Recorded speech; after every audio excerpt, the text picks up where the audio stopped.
死我了！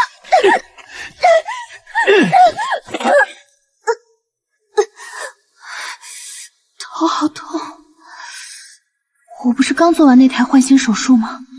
这是哪里？跪下！你给我跪在这里向大嫂谢罪！二哥，别叫我二哥，陆青青，你为了那个小白脸把家底败光就算了，现在还把大嫂气得早产。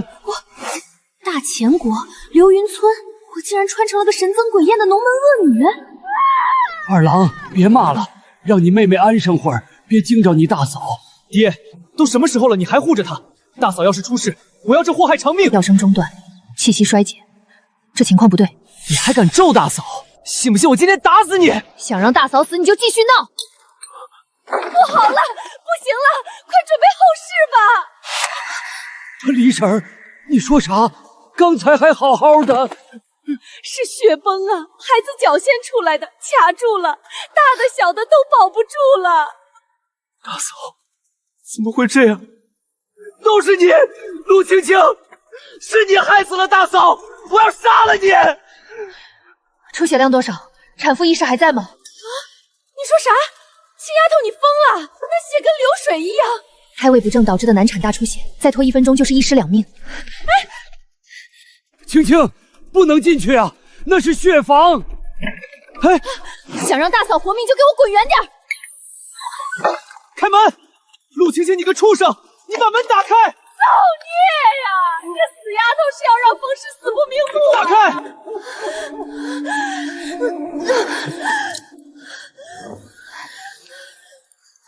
陆青青，大嫂要是死了，我把你碎尸万段！阎王爷想收人，那也得问问我手里的针答不答应。给我止住！凝血功能还在，这条命算是拽住了一半。大嫂，醒醒，别睡！要想孩子活命，就给我醒过来！青青，我这是死了吗？没死，我不让你死，阎王也不敢收。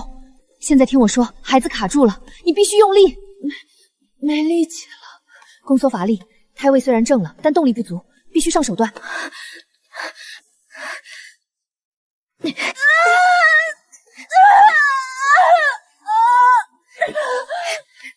来，看到了，头出来了！不想孩子憋死，就给我拼命！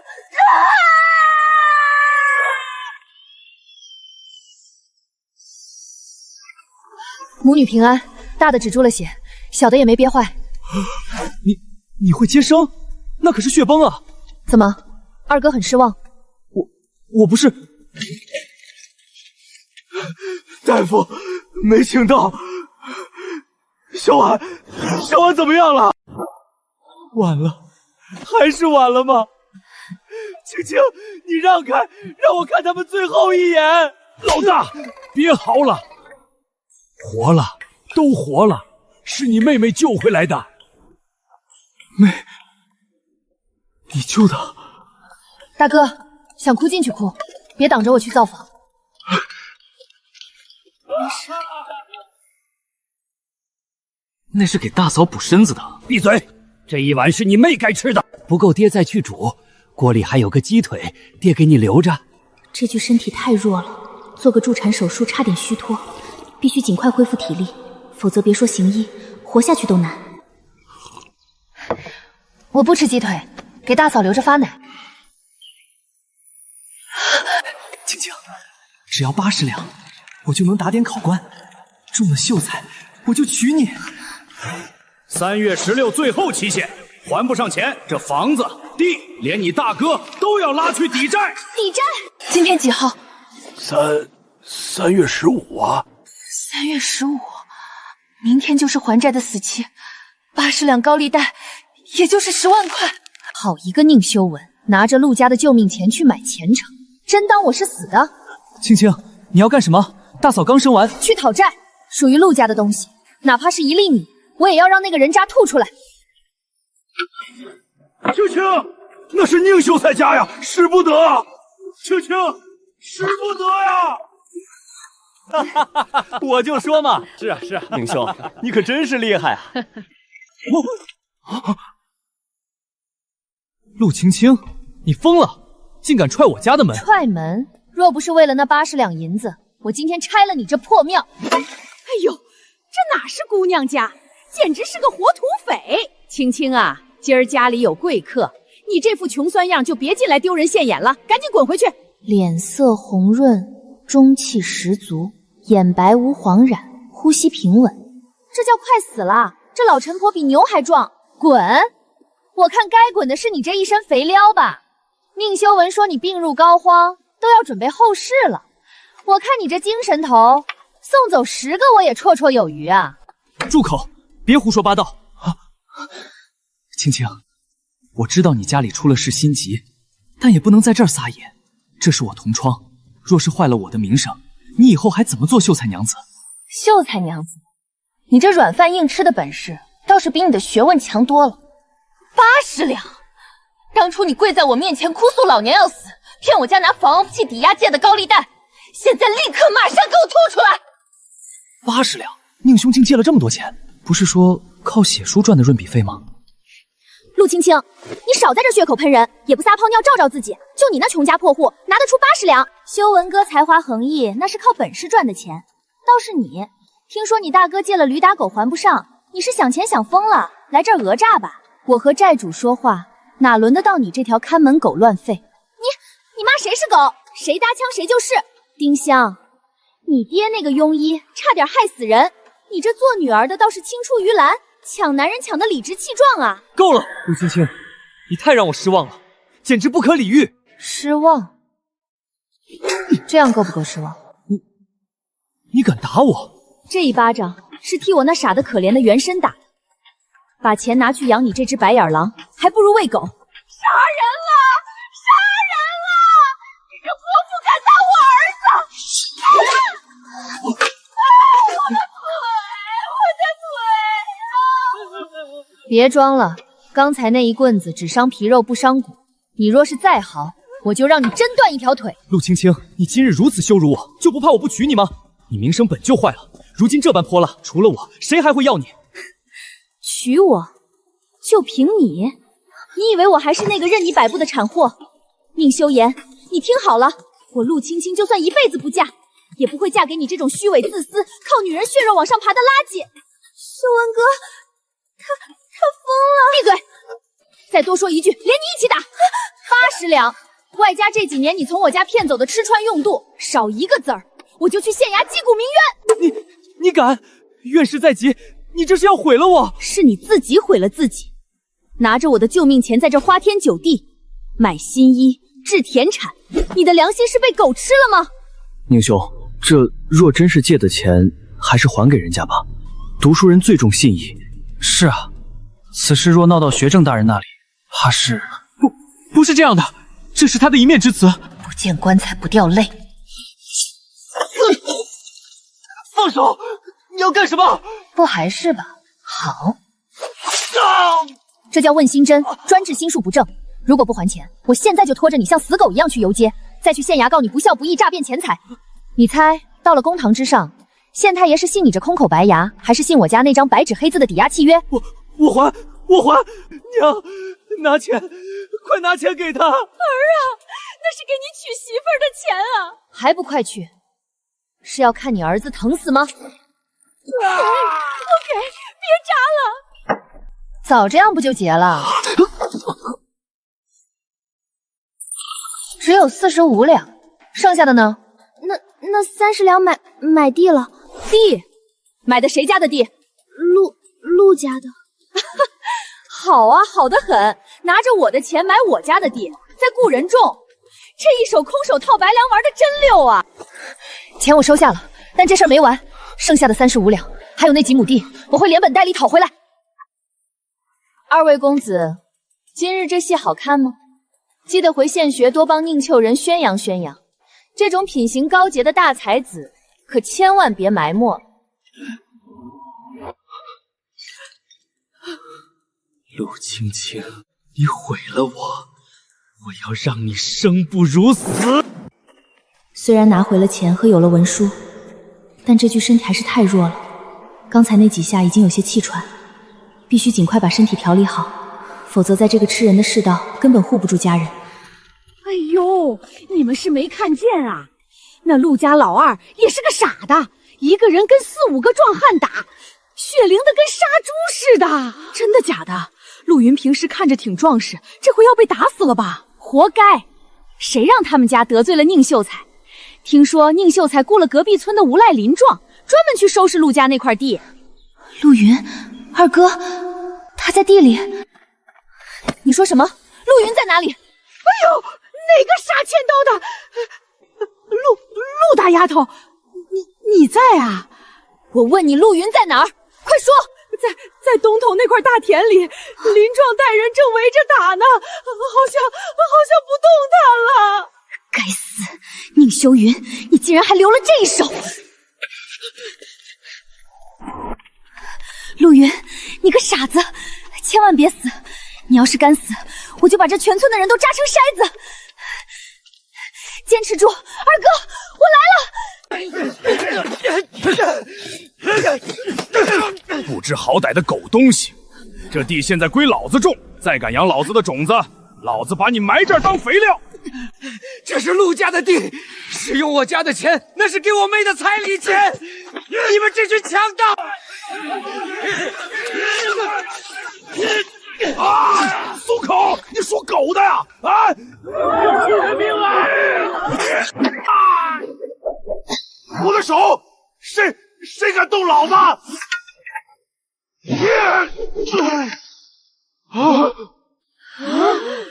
我看谁敢再动我二哥一下！陆青青，还能站起来吗？不用你管，你又来干什么？还没把这个家害够吗？住手！都住手！误会，都是误会。青青，别闹了，这么多人看着呢，给我留点面子。这地我已经买了，林壮是我雇来种地的。面子？宁大秀才还要面子？青青，我知道你气我不帮你还债，但这地是为了咱俩的将来买的。等我中了秀才，一定风风光光娶你，这些地以后也是你的嫁妆。宁秀才这话说的仗义啊！是啊，看来是为了陆家好。仗义，真是天大的笑话！乡亲们听好了，这3亩良田是宁修文用骗我的印子见钱买的，拿着我陆家的救命钱买走我陆家的地，再雇人来打我陆家的人，这就叫读书人的仗义。啥？宁修文，你不是说这钱是你卖字画赚的吗？不是，他胡说，这是污蔑。我是读书人，怎会做这种事？还不承认？刚才撕掉的那张田契上可是清清楚楚写着交易日期，就是我借钱给你的那天。宁修文，要不要我现在去衙门，让县太爷查查那印子钱的流向，看看最后进了谁的口袋？你敢？进了衙门你也得脱层皮！不见棺材不落泪的渣子。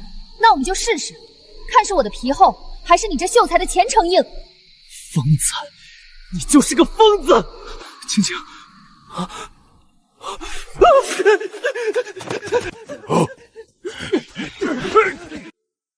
丫头，去县城可是大价钱，这时候去还得算个过夜费，一共30文，少一个子儿都不行。成交。哎呦，真有钱啊！行，这就走。陆青青，你给我站住！你去哪儿？你哪来的银子？是不是又要拿着钱跑路去找那个小白脸？二哥，你脑子里装的都是浆糊吗？刚才没看见我差点把它废了？我不信，你以前这种事干的还少吗？这钱是不是咱家咱最后的救命钱？你不能带走。上车。啥？怕我跑了？那就上车看着我。我要去县城彻底解决这笔烂账，顺便给你治治这猪头脸。我说你们两个，好，我就盯着你。你要是敢乱花1文钱，我就把你绑回来。擦擦吧，看着怪瘆人的。我不擦，不用你假好心。别动，伤口感染了会发烧，到时候还得花钱给你买药，那才是浪费钱。你真的不去给宁修文送钱？送钱？我是去送他上路。哼，还有15两印子钱没还清，那张田契还没过户盖官印，如果不趁热打铁去县衙把这事办死，宁修文那小人缓过劲儿来，还会反咬一口。去县衙？这时候城门都要关了，而且那是官府啊！丫头，这时候赶路可悬啊！要是到了那城门关了，咱们可就得在城墙根底下喂蚊子了。那就哪怕爬也要爬进去。宁修文这种人绝不会善罢甘休，必须在他动用关系之前，把白茜变红茜，把死局变活局。石头叔，再快点，加钱！得嘞，驾！钱老板，求你了，那30两银子我来还。你那穷的叮当响的陆家拿什么还？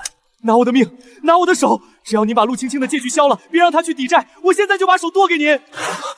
哟，这年头还有想把自己剁了当猪肉卖的？我妹不懂事，她不能毁在这儿，您宽限几天，我就是卖血也。行了，别脏了我的地儿。你那2只爪子加起来也不值5两银子，我要的是钱。二哥，把刀收起来。这世上只有一种东西能平事，那就是银子。连本带利45两，老板点点吧。这怎么可能？慢着，借据呢？还有之前压在这儿的田契复印件，一张都不能少。姑娘好手劲儿，有，都在这儿呢。两清了，真的还清了，不用剁手了。这陆家丫头，眼神怎么跟换了个人似的？那股狠劲儿，比我还像个放印子钱的。掌柜的，等等，这套毫针太软，我要那套金刚打造的，还有那几把30针，都要了。姑娘是个行家呀，这一套下来可得3两银子，这针法一般郎中可不敢用。3两，抢钱啊！咱们刚还完债，哪还有钱买这玩意儿？青青，咱回家吧，这针能当饭吃吗？那可是咱们全家半年的口粮钱啊！这不仅能当饭吃，还能救命。大嫂的身子还要调理，这针我必须买。再给我装2两当归，3钱红花，还要1副生石膏。好嘞，姑娘稍等。败家，太败家了！刚才还觉得你变好了，转眼就乱花钱。二哥，目光放长远点，这点钱以后我会100倍、1000倍的赚回来。吹牛！你要是能赚回来，我就把这药铺的门槛吃了。在这个缺医少药的时代，这套工具就是我安身立命的根本。宁修文，咱们的账还没算完呢。青青，咱走吧，这地方阴森森的，万一被抓进去是要打板子的。闭嘴！宁修文那个伪君子，丢了那么大的人，肯定会连夜来找县城疏通关系。我要堵的就是他。你疯了？那是官，咱们是民，民不与官斗，你懂不懂？哼，我不仅要斗，还要让他身败名裂。啊！快让开，那是大人物的轿子，别找死！快开门！公子救急犯发，子川也没找到，快叫李神医来调命！咋了？那人怎么吐那么多血？看着像要死了。那是中毒引起的肺络崩裂，那株草药正是子怀。完了，我好像抢了他的救命药。青青，你怎么抖得这么厉害？咱们还告不告宁修文了？告，当然要告。我决定的事情哪有这么容易变卦的？哎，妹，真巧啊！民告官可是要先滚钉板的。怕什么？宁秀才赖账不还，还要谋夺民产。今日我就要让青天大老爷评评理！住手！陆青青，你个疯婆子，你不要命了！这鼓敲下去，你也得脱层皮。哟，宁大才子舍得出来了，我还以为你死在哪个温柔乡里，等着我给你烧纸呢。办，现在就办！把那个死契给我拿来！谢了你写的文书，还有剩下的5两银子拿来。陆青青，今日之辱我记下了，你给我等着！等着给你送终，那我可没空。燕雀安知鸿鹄之志？待我考取功名，金榜题名时，定要让你这无知村妇跪地求饶！就你，印堂发黑，眼底清虚，一副纵欲过度的衰样。你说什么？文昌帝君不度怨种，你这满脸晦气，别说考状元，出门不踩狗屎都算你积德。唯女子与小人难养也，粗鄙，不可理喻。哈哈，你看他那样，像不像只被人踩了尾巴的落水狗？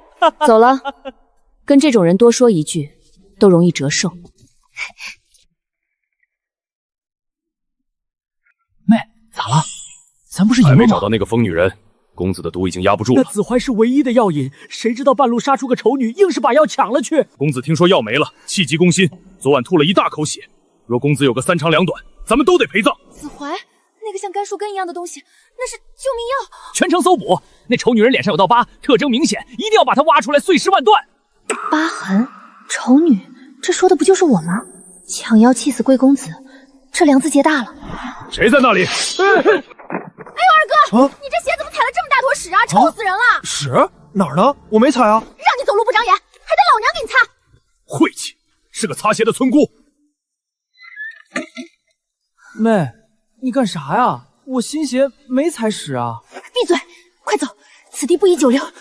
小妹，你看前面，那不是爹和大哥吗？石头叔，快接住他们！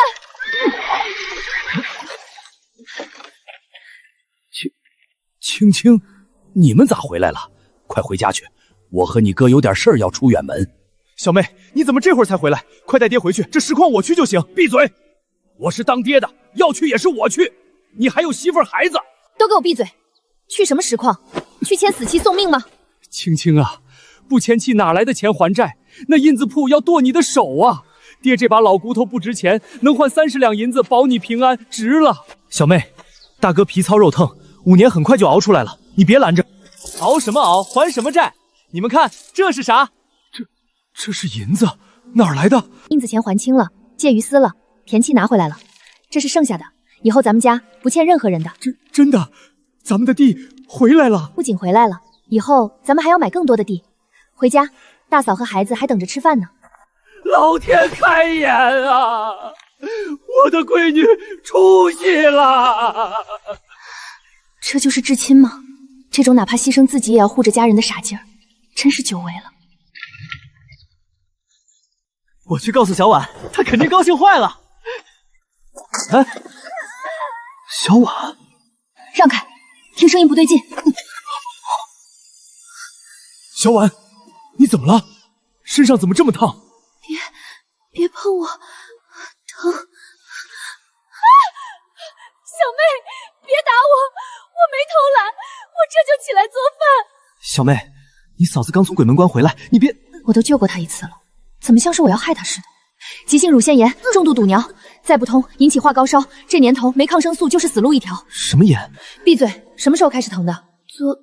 昨晚，但我怕吵着大家睡觉。怕吵醒谁？你是想把自己憋死，还是想把孩子饿死？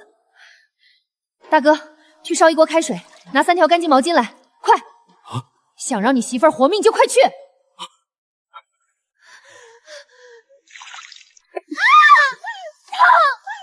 小妹，不行啊，她在喊疼，你会弄死她的。这是毒奶，不揉开这冰块，她就会高烧惊厥，到时候大罗神仙也救不了。你要是想当官夫，我现在就停手。按住她的手，别让她乱动。杀了我吧！太疼了，当家的，救救我！别好了，省点力气，尽快太硬了，光靠揉不行，得吸出来。吸？怎么吸？孩子太小，又饿得没力气，肯定吸不动。你来。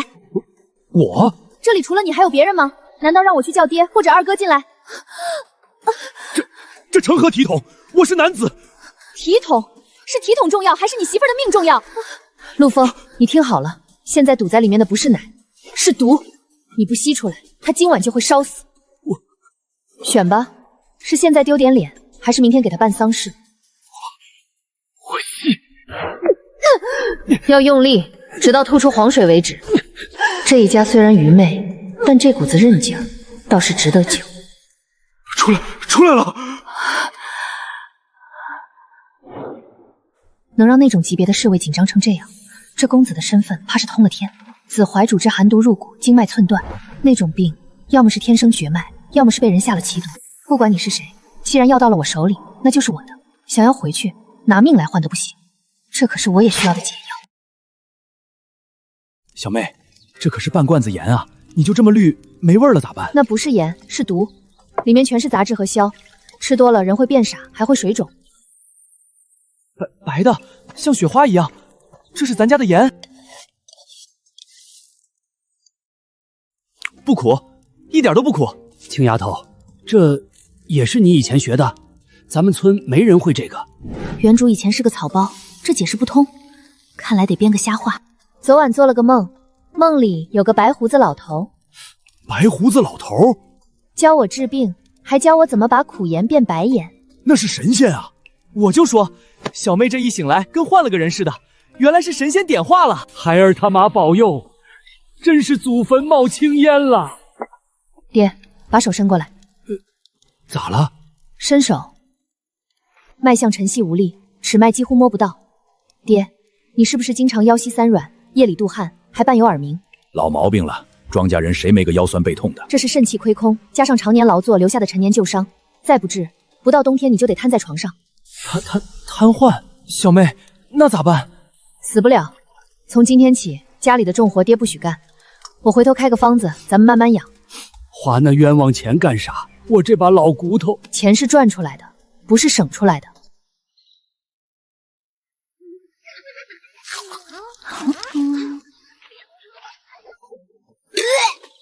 宝栓，宝栓，你怎么了？是不是中邪了？快掐人中！都散开，别喂水，那是想呛死他吗？陆家恶女，你离我儿子远点，你想害死他是不是？气到完全梗死，再过半分钟就是脑死亡。不想给他收拾就给我滚开！他在勒那孩子的肚子，这是要杀人啊！打死这个恶毒女人！快救人！给我出来！放开我儿子！放开我儿子！你这个杀人犯！如果不救他，他现在就是死人。相信我。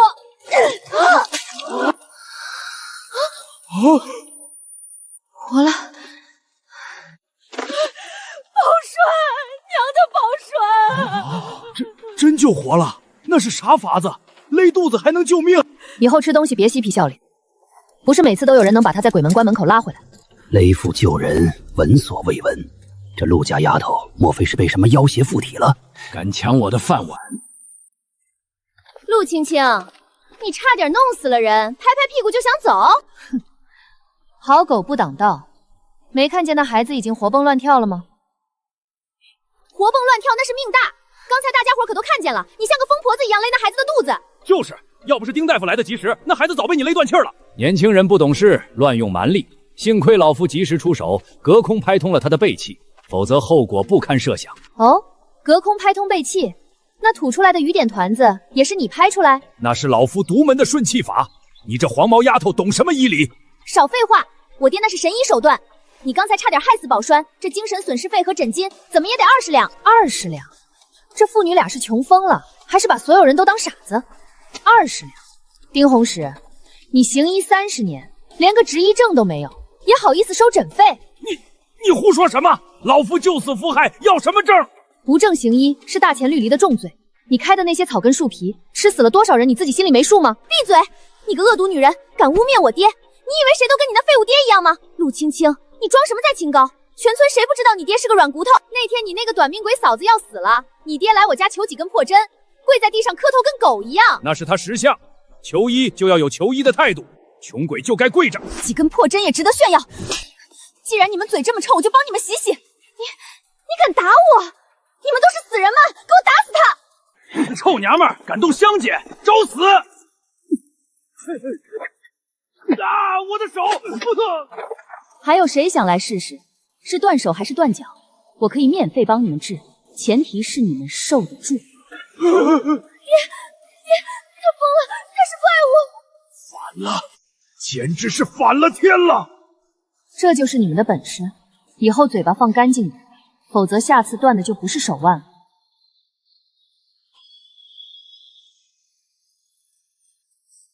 去死吧，你个贱丫头！老东西，身手这么矫健，跳大什么呢？放手，你个野丫头！爹，陆青青，你个疯子，快放开我爹！既然想偷袭，就得做好摔断腿的准备。丁红石，你要不要脸？一大把年纪偷袭个小姑娘，谁敢动我妹，老子拆了他这把老骨头！陆兴旺，你看看你闺女，简直无法无天！我呸！刚才是谁在背后下黑脚？大家伙可都长着眼呢！就是他欺负人，宝创差点被他弄死，是我爹救回来的。没错，你家丫头刚才差点勒死宝创，若非老夫出手，后果不堪设想。哼，哦，你救的？那你倒是说说你是怎么救的？老夫那是独门顺气法，岂是你这种黄毛丫头能懂的？是啊，丁大夫行医几十年了，陆青青哪懂什么医术？肯定又是陆青青瞎胡闹，差点害了人命。放屁！明明是我妹救的，你们眼瞎了吗？青青那是偏方，救人一命胜造7级浮屠，怎么成害人了？偏方，我看是催命方。大家评评理，这种祸害留着就是祸患。陆青青，以后离我家宝栓远点，否则我不客气。不是丁大夫救的。林烨，你个丑八怪，胡说什么？是不是皮又痒了？我看见了，在丁大夫来之前，宝栓就已经吐出东西了。这就是卡住宝栓的东西，是陆青青把她抱起来甩出来的。这丫头倒是有点骨气。你懂什么？那是老夫拍背的功劳。娘，那个姐姐抱着我甩完，我就能喘气了。丁伯伯后来才来的，你也看到的。听见没？连孩子都这么说。有些人啊，脸皮比城墙还厚。我就说我闺女是救人，某些人没本事还想抢功劳，也不怕烂了舌头。这原来是大妹妹救的，刚才对不住了。这不算，那是她运气好，那是瞎猫碰上死猴子。运气？行啊，下次你也去碰碰运气，看能不能救回一条命。走，跟这群刁民有什么好说的？陆青青，你别得意，宁秀文哥哥马上就要考秀才了。哦，那祝他考个状元回来给你立牌坊。等修文哥哥中了秀才，我就是官太太。他说了，你这种破了相又泼辣的女人，只配嫁给赖汉子。官太太，就凭宁修文那个吃软饭的窝囊废，你闭嘴，那是你嫉妒。修文哥哥说了，我是他的福星。福星？我看是灾星还差不多。还有，别什么都往外说。说什么？情人眼里出西施，那是人家眼瞎。你这顶多算是情人眼里出咸屎。陆青青，我要死了！还不快滚回来，嫌丢人不够吗？世界清静了。有意思，这穷乡僻壤竟还有如此牙尖嘴利且身手不凡的女子。少爷，刚才那手法似乎是失传的急救术。少爷，咱们丢了子怀，您的病若是再拖下去，这村里的郎中刚才那副德行，恐怕靠不住。那个庸医自然靠不住，但这女子，或许这流云村也没那么无趣。要属下去查查她吗？不急，既然是有本事的人，迟早会再遇上的。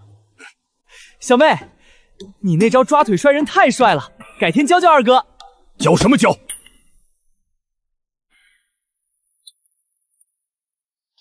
爹，怎么了？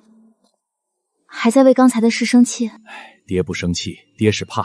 青青，你会医术这事儿，以后能不漏就不漏。为什么？行医救人是积德的事，咱们又不偷不抢。积德，在这世道，没权没势的医者，救活了是本分，救死了就是催命符。尤其是女子行医，你娘当年就是。爹，我娘她也是大夫。她不仅是大夫，还是大前最好的医女，可最后却是被这一身血术给害死的。答应爹，除非考取了执医证，否则绝不可对外声张你会看病。爹，正因为世道艰难，所以我才要考。娘没走完的路，我替她走完。说得好，小妹，二哥支持你，谁敢拦你，老子揍扁他。爹，青青长大了，我们护着她便是。既然你铁了心要走这条路，爹不拦你。这一世，我陆青青不仅要行医，更要改命。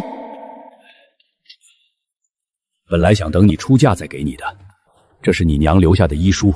原主的母亲曾是宫廷医女，留下的必定是孤本秘籍。冷面杀手与俏花陪的风流轶事，霸道王爷的落跑甜心，这就是娘留下的医书。是啊，爹，你娘说了，这都是治愈心灵的良药，她当年看得可入迷了，边看边哭边笑。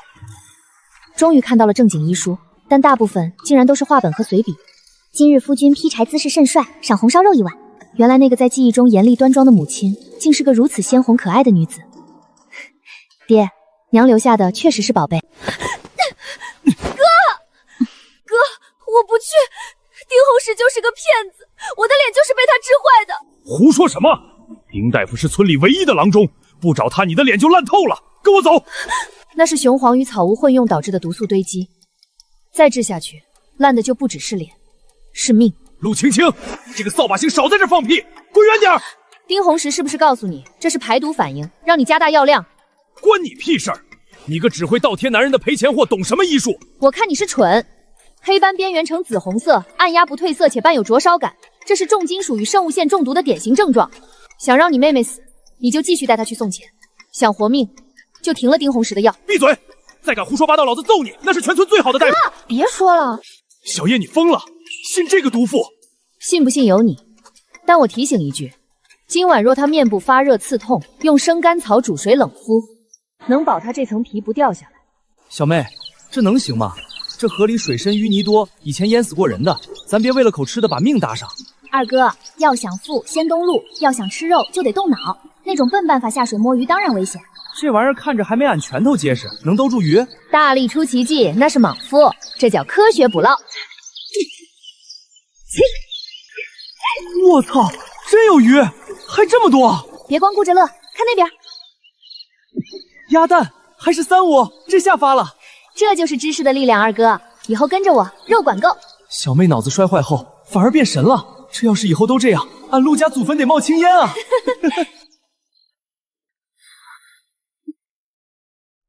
哟，小四喜，又是野菜，今儿个小爷高兴，赏你个鸭蛋。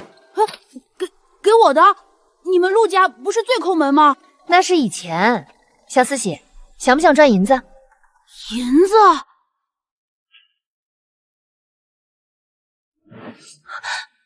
淋巴结肿大，伴随局部坏死，这不是普通的虫咬。这包快多久了？痛不痛？没多久，就前天在西边死水潭边玩，被虫子咬了一口，不疼不痒的。你干嘛？死水潭？小妹，咋了？一个包而已，至于吗？不疼不痒才是最可怕的。西边死水潭，水源。二哥，我们还是快回家吧。跟我回家！我就知道陆家是个火坑。你个傻丫头，大出血还要被逼着干活，这日子是人过的吗？娘，我不走，没人逼我，小妹对我很好。好个屁！那个借高赖的扫把星能有什么好心？陆老头，今儿个就是说破大天，我也要把闺女带走。亲家母，消气儿，青青真的改了，小婉身子虚，经不起折腾啊。陆老哥，不是我不加这名声，小婉再待下去，连带着我们也被人戳脊梁骨。要带走大嫂可以，先把饭吃了，别让人说我陆家连顿送别饭都管不起。你少来这套，黄鼠狼给击败你。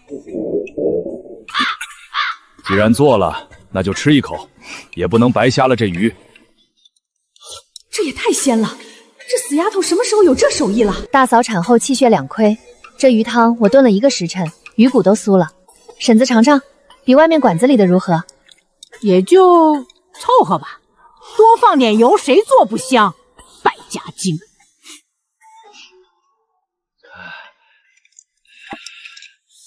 哎呦，老头子咋了？老毛病又犯了？腿像有钻子在钻，动不了了。该死的老寒腿！亲家，这天也没下雨啊，怎么疼得这么厉害？看了多少郎中都说是绝症，养着吧，只要别让我瘫在床上拖累孩子就行。这不是绝症，是风寒湿邪闭阻经络，如果不治，不出3年你就得坐轮椅。你会治？别胡扯了，镇上回春堂的老大夫都治不好。把裤腿卷下来。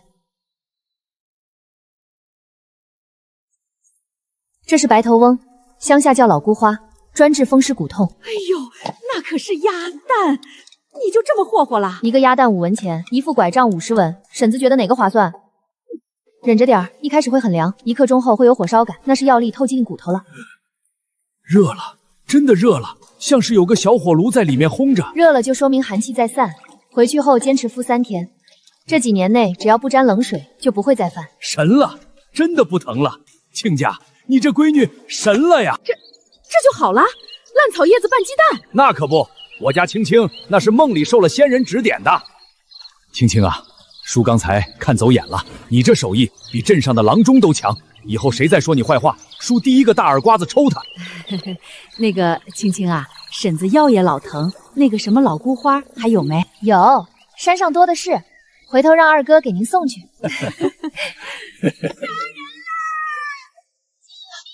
这声音是村东头的方向，出事了。哥，你别睡，大夫，丁大夫，求求你救救我哥！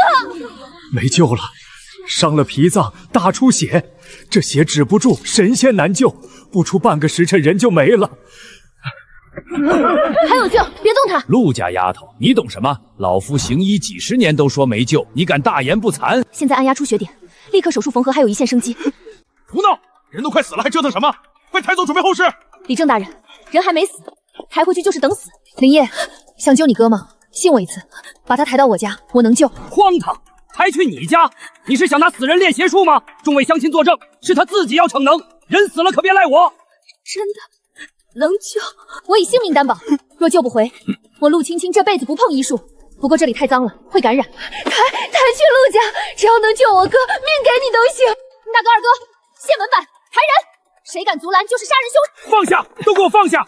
林家的种，哪怕是死，也不能抬进这种不干不净的人家里糟践。不干不净，人命关天。老先生是想看着林壮血流干吗？你要脸吗？一个被退婚的女子，还要把男人往闺房里抬。林壮还没死呢，就要被你坏了名声。叶丫头，把你哥送去镇上医馆。要是敢去陆家，我就把你们兄妹从族谱除名。滚！都给我滚！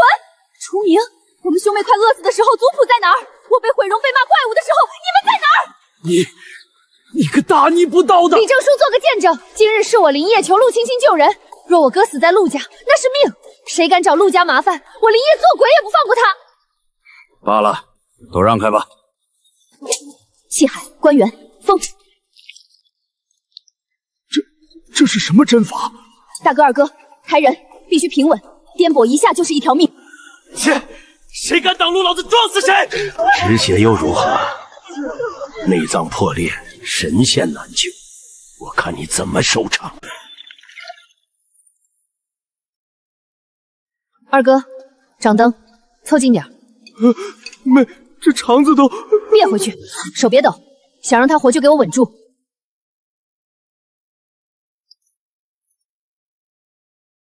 脾脏轻微破裂，肠道2处穿孔，必须先修补肠道，再做脾脏修补。缝上了，人还能缝？擦汗，别让汗滴进伤口。把带血的布都烧了，记住，今晚的事烂在肚子里。小妹，你真的是神仙吧？陆二哥，我哥怎么样了？活了！不可能，那么重的伤怎么可能活？缝上了，我妹把他的肚子像缝破衣服一样缝起来了。把人缝起来，那不成了怪物吗？这哪是医术，这是妖法吧？缝尸荒谬，那是给死人用的手段，活人内脏娇嫩，怎么能用针线？这妖法，我丁红石第一个不答应。乡亲们，这是违逆天道啊！线留在肚子里，只会化脓腐烂。林壮现在看着是活了，不出3日，必会肠穿毒破，死得更惨。你胡说！丁大夫，自己无能，就觉得天下人都无能。若你不服，咱们接着赌。赌就赌，3天，我看这小子能不能活过3天。3天，只要度过感染期，我就让你们看看什么是医学奇迹。这都第4天了，还没动静，怕是人早就凉透了吧？肠子都流出来了，还能活？那是神仙难救。陆家丫头这次托大了。爹，我就说他是瞎猫碰死耗子，这回出了人命，看他怎么收场。哼，缝合内脏乃是无稽之谈，此时里面恐怕正在这就是尸臭熏天，等着抬棺材呢。出来了，抬尸体出来了，我就说人死了吧。乡亲们，陆青青无证行医，草菅人命，今日大家都要给林壮讨个公道。真死了，作孽哟！让我也瞅瞅，这被开膛破肚的人死像啥样？水，给我水！诈尸了！死人说话了，救命啊！不可能，绝不可能！肠穿肚烂，怎么可能还活着？诈什么尸？睁大你们的狗眼看看，林壮活得好好的。吵，真吵！谁咒我死呢？丁大夫，让你失望了，这人不仅没死，伤口还长得挺好。神了，真的神了！把肚子缝上人还能活？这哪是医术，这是华佗在世啊！陆家丫头成神医了，这一定是回光返照。我不信邪，我看看。滚边去！别用你的脏手碰他。愿赌服输，丁大夫，从今往后别让我听见你说半个字的妖法，否则我就把你治死人的旧账翻出来晒晒。陆青青，你别得意，肯定是这傻大个命硬。二哥，抬人送林壮回家，这里苍蝇太多，嗡嗡的人心烦。走。红肿消退了，没有发脓，只要不剧烈运动，半个月就能下地。青青姑娘，我这条命是你给的，之前我还……行了，那些废话留着以后说，现在谈谈诊费。药材成本5两，我的手术费5两，一共10两银子。10两，只要10两，嫌少？那收你100两。不，我是说太少了。我去县城看个风寒都要2两，这可是救命的大手术啊！切，便宜你小子了。要不是看你护妹心菜跟我有点像，我妹才不惜得救你。躺好，伤口崩开了，我还得再缝一次，累不累啊？青青姑娘，大恩大德，林壮没齿难忘。这10两银子我打欠条，等我好了，我去山里拼命也要还上。欠条写好给我就行，不过还有一笔账要算。你的脸想治吗？陆姐姐，别拿我寻开心了，这脸丁大夫说是天罚，治不好的。丁红石，那就是个庸医，再加1两银子，2个月我还你一张干干净净的脸。一两能治好？我们花了快100两了。因为你们被骗了，这根本不是什么疑难杂症，更不是天罚。当初支你的风，采过金刚藤的花睡，这毒性本就不强，若是当时用普通清热解毒的草药服2天，早就好了。那为什么会变成这样？因为有人给你们用了热性的法卧，不仅没解毒，反而把毒素锁在了皮肤里，导致色素沉淀，越治越烂。你是说丁红石给我妹开的药是反的？没错，他为了长期赚你们的诊金，故意拖延病情，甚至加重症状。你们这5年倾家荡产，其实是在花钱供养仇人。丁红石，老子要杀了他，一定要杀了他！想报仇，那就把身体养好，杀人偿命不划算。我有的是办法让他身败名裂，生不如死。妹，算我一个！这种老混蛋，不整死他不解气。青青姑娘，你刚才说诊费要11两，我家现在连11文都拿不出来。没钱？刚才喊打喊杀倒是挺响亮。我妹为了救你，那是跟阎王爷抢人，这账可不能赖。我不赖账，我有东西抵债。我在后山发现了一株野山参。野山参多大年份的？我去县城药铺问过，掌柜的说长到4枚副叶才是20年参，值20两。那株才3枚叶子，我想着再养养。简直是一派胡言！那个掌柜把你当傻子骗呢。人参炉头长圆，3枚副叶便是30年的好的欣喜，起步价至少30两。30两？那个掌柜说3枚叶子顶多值几百文。我的乖乖，30两那能买多少亩地啊？咱们发财了！若是长到4枚副叶，那就是50年年份的珍品，100两银子都打不住。幸亏你没听那庸医掌柜的话，他贱卖了。这帮黑心肝的，差点就把传家宝当萝卜卖了。青青姑娘，位置就在南坡那片椴树林里最大的那棵树下，你去把它挖了，就当是诊费。剩下的，如果你不嫌弃，就赏给我们兄妹一口饭吃。二哥，走，去收我们的诊金。好嘞，这活我爱干。放心，我是大夫，不是劫匪。扣除11两诊费和我的辛苦钱，剩下的全是你们的，足够你们修房娶媳妇。妹，听说那成了精的人参娃娃会跑，还要喊什么棒土，再系红绳才能定住。当然是真的，尤其是这种30年的老参，贼得很。你要是不系红绳，一转眼他就钻地里没影了。真的假的？那我没带红绳啊。骗你的。不过系红绳确实是采松人的规矩，那是为了敬畏山神，也是为了醒目好找。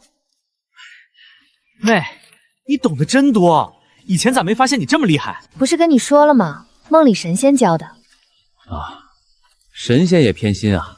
不过只要能赚银子，教啥都对。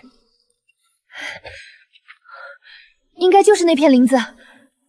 人参喜阴，多生在乔木之下。林庄说的没错。啊，银子，二哥来接你啦！怪了，明明说是这棵树，哎，这是什么？啊，找到了！妹，快来看，真的是3枚叶子。炉头紧密，叶片肥厚，这株参的年份只多不少，绝对是30年以上的上品。林壮这回立大功了。那还等什么？赶紧挖出来换钱啊！这就是30两银子啊！让我摸摸这宝贝。别动！咋了？又要搞什么仪式？不想死就把手收回来，慢点。这是5步蛇，一旦咬中脖子，大罗神仙也难救。妹，我是不是被啥玩意儿盯上了？救命！咬到了！鬼叫什么？没咬着。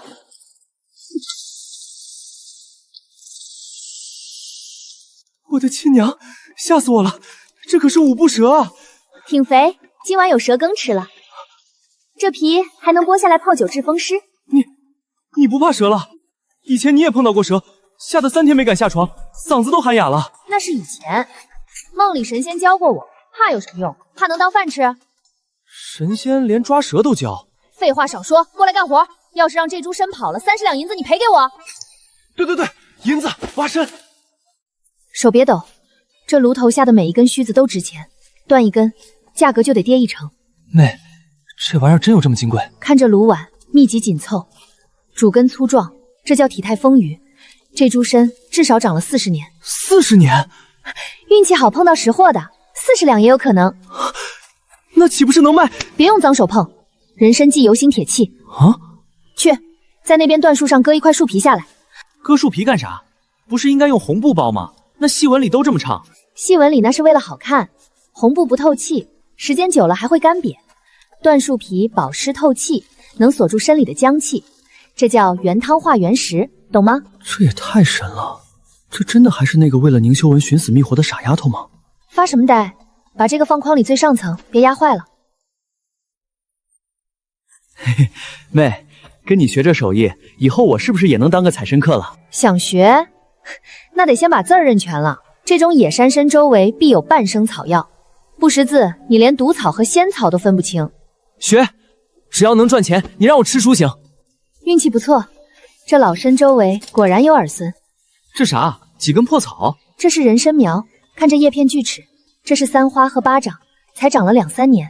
这么小，挖回去也不能卖钱啊，连塞牙缝都不够。谁说要卖？我要带回去种。种人参？妹，你烧糊涂了吧？这玩意儿是天地灵气养的，那是神仙种的，咱家那破院子能活？谁说只有神仙能种？只要土质合适，模拟林下环境，控制好光照和水分，人参一样能家养。这几株苗若是养活了，过几年就是源源不断的银子，这叫可持续发展。啥？可持啥？说了你也不懂。总之，听我的没错。去借！好，别去借，这是砸锅卖铁也给你把钱凑齐了。我不管去借，你要是不去借，我就死给你看！我要让宁修文知道你是怎么逼死我的！仙还能把人教成这样的吗？二哥，怎么还不走？天要黑了，狼该出来了。来了，小妹现在真厉害，我真佩服你。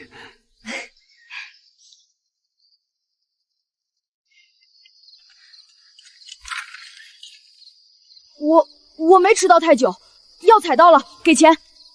怎么弄的？不用你管。为了采那株石斛，摔了一下，药没坏，1文钱都不能少。你干嘛？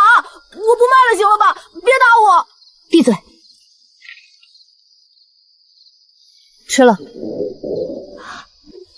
这是给我的，不是断头饭吧？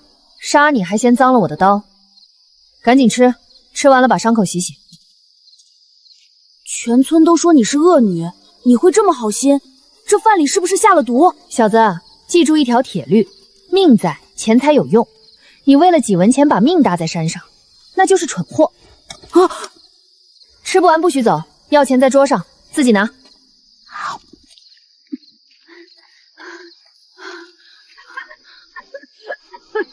奶，这么冷的天，你怎么出来了？四喜啊，这么晚才回，阿奶怕你被狼叼了去。你身上怎么有肉味？阿奶，我今天运气好，遇上个城里来的大善人，看我可怜，赏了我1碗鸡肉饭。菩萨保佑啊！咱们村穷，也就是外乡人还能发善心，那些个恶人不抢咱们就不错了。是啊，大善人。阿奶，咱们回家，这饭还是热的，你快尝尝。哎，好，咱们回家。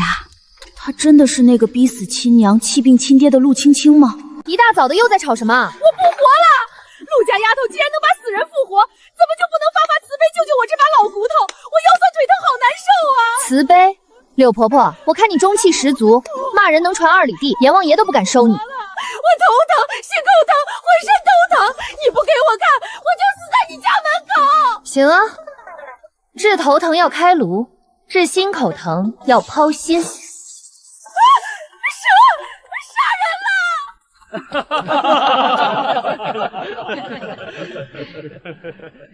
了！陆姑娘，你没走，看来是真有病。我爹3个月前暴毙，我也快了，腿发僵，半夜心慌，感觉肠子都要烂了。我是不是撞邪了？不是撞邪，是中毒。中毒？谁要害我？没人害你，是你自己害自己。今晚把你们家吃的饭、用的盐各样盛1口送过来。饭能有啥毒？想活命就照做，不想活就回去等死。怎么样？没什么事吧？没事，就是有些不开眼的想讹人，赶走就好了。这世道好人没好报啊！你娘也是这样。爹，又是谁家遭难了，让你叹这么多气？今儿在镇上送货，看见官府的告示了，太子殿下没了。那种娇生惯养的贵人，受不住苦也正常。胡说！太子殿下是顶好的人。那年大雪灾，他才11岁，亲自在城门施粥，冻得手都生了疮。爹，贵人做样子罢了，谋反的大罪，死在路上也是解脱。不是做样子，是你娘亲口说的。原主的母亲山月明，身份一直是个谜。娘怎么会知道太子的事？那年你才5岁，你娘带你进城，回来时她说遇到了个贵气逼人的小公子。娘，这个哥哥长得真好看，我要他给我当夫君。童言无忌，公子莫怪，这孩子被我惯坏了。无妨，若我也能有这样的妹妹，日子或许会好过些。你娘说那少年便是太子，他看向你娘的眼神不像看陌生人，倒像是早就认识。早就认识？谁知道呢？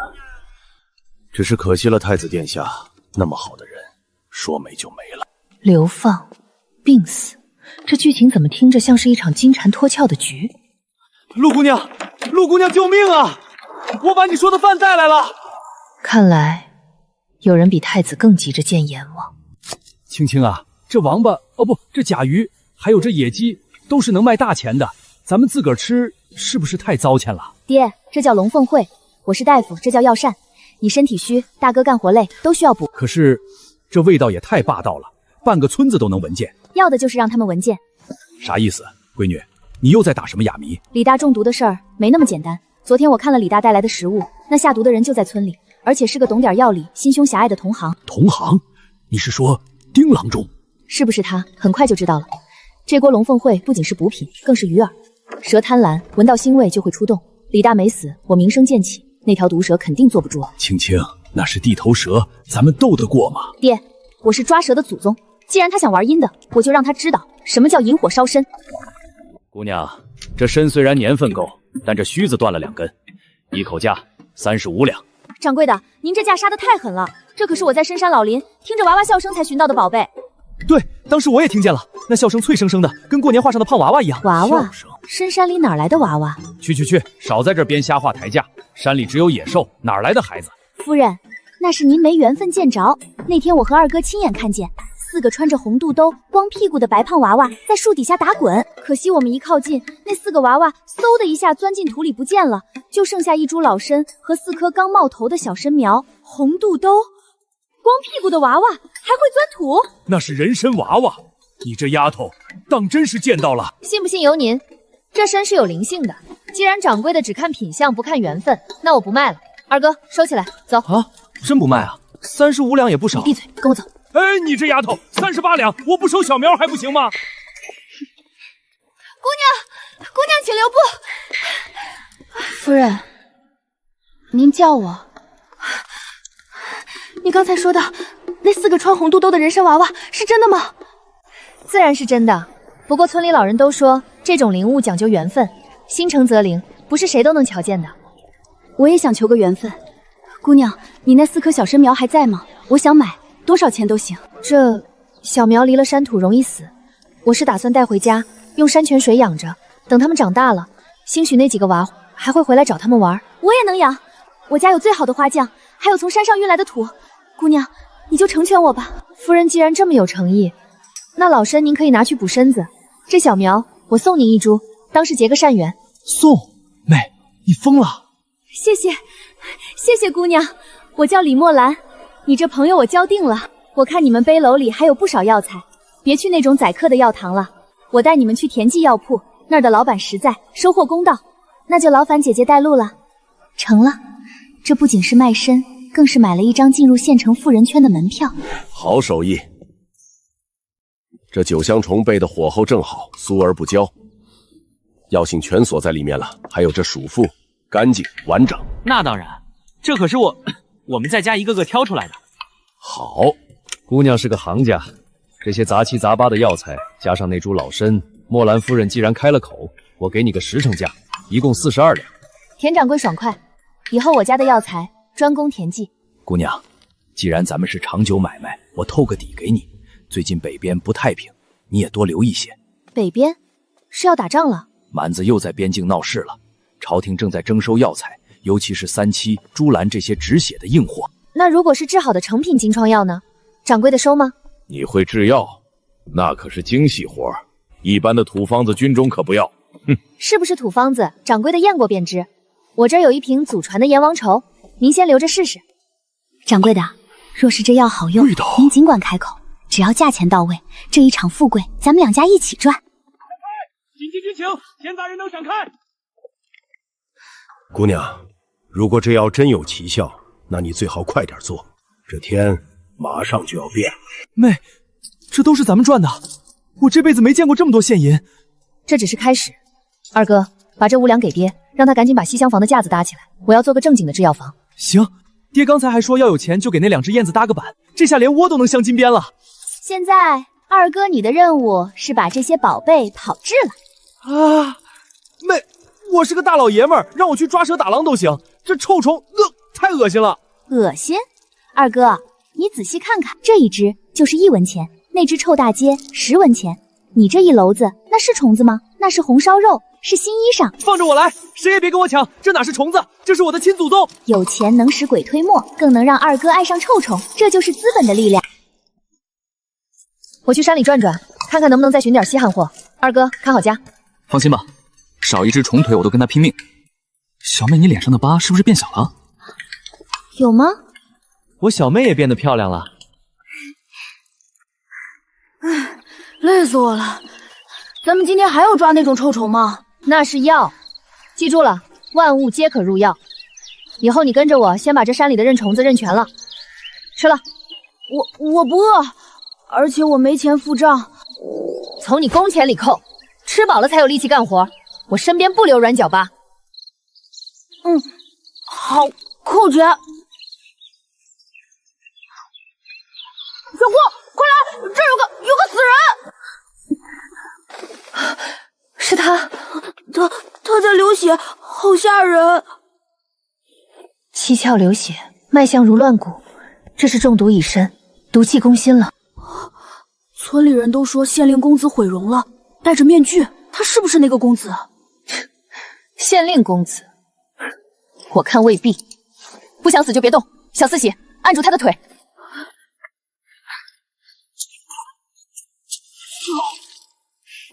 命大，遇到本姑娘刚炼成的阎王愁。呀，我是大夫，在他眼里我就是个拿刀的屠夫，有什么可羞的？这绝不是火烧的伤痕，这是刀伤，是刑讯，是常年游走在生死边缘留下的勋章。县令那个娇生惯养的儿子，绝不可能有这种伤。这人是个麻烦。松手！想活命就给我老实点！这哪是只肥羊，分明是块烫手的烙铁。救了他，怕是要惹上天大的祸事。追兵来了，动作这么快。富贵险中求，既然撞在我手里，我又用过你的药，你的命归我了。鬼门13针，针针透骨，给我把命吐出来！小郭，杀人了！恩将仇报的混蛋！力气真大，差点这就成了我的遗作。小姑，你没事吧？咱们不管他了，快跑吧！跑什么？活干了一半，这时候走就是白送工钱。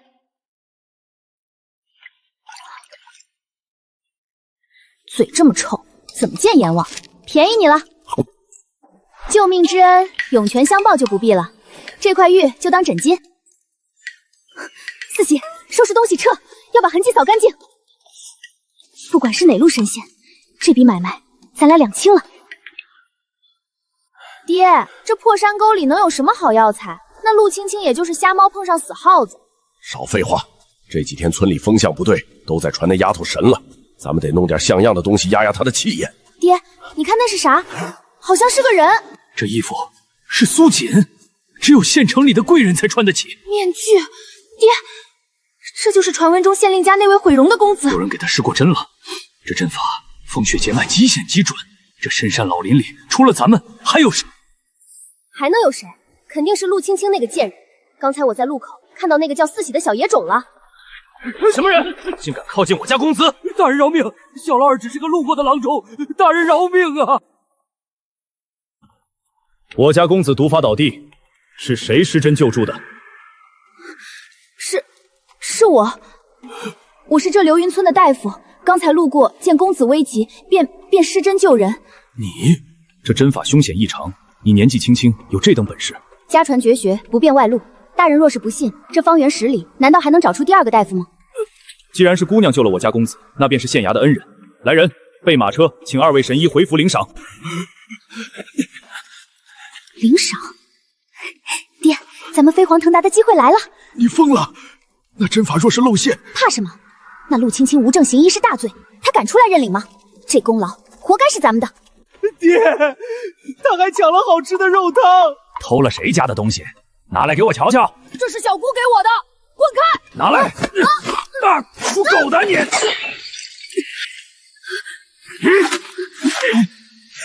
人了！陆青青，你个贱人，敢打我当家的！给脸不要脸！王麻子，看来你是不想要这双腿了。哟，这不是咱们村的女神医吗？怎么治不好病改打人了？哎呦，这不是丁大夫吗？听说前些日子他女儿救了个贵人，都被请到县衙里做客了，那可真是虎父无犬女呀！是啊，是啊。光天化日，哦不，朗朗乾坤，行凶伤人。陆青青，你眼里还有王法吗？丁神医，你可来了！这疯婆娘把我和孩儿他娘都打残了，你快给评评理！哎呀，伤及筋骨，腰椎受损，这没个180天好不了啊！陆青青，听到没？赔钱，没有30两，咱们就把你告到县衙去。是他们先抢我的东西，还摔了我的汤。一罐破汤值几个钱？能跟我爹的诊断比？30两是吧？确定要这么多？少一个子儿都不行。行，既然丁大夫都确诊了，这30两我认。哎呀，算你识相，拿钱来。既然你们的账算完了，那咱们来算算我的账。王麻子，你打翻的这罐汤名为龙凤会。什么龙凤？不就是王八汤吗？20年的野生老杯，配上2年的轮花老母鸡，辅以当归、黄芪、枸杞。最关键的是，里面加了30年的野山参粉。这一罐汤乃是救命的大补之物，市价50两。50两？你这是抢钱！丁大夫，您是行家，野山参什么价，您心里没数？要不咱们去县城药铺验验这残渣里的药力？30两抵消。王麻子，你还欠我20两，拿来。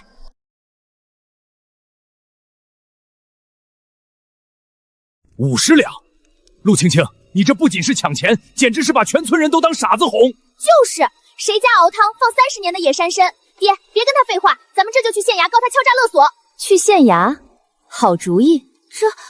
正巧，我听说县城回春堂的庞大夫最善变药，这地上虽只剩残渣，但30野山参的药死，庞大夫一尝便知。顺便也请庞大夫给地上这2位重伤患验验伤，看看这腰椎是不是真断了。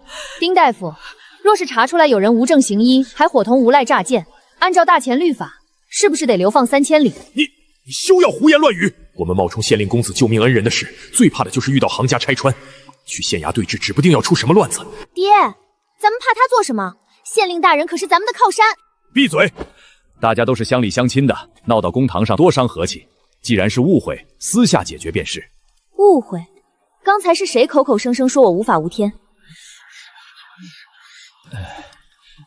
老夫家中还有急诊，不便久留，告辞。爹，你抓我干嘛？那贱人还嫌不够丢人吗？快走！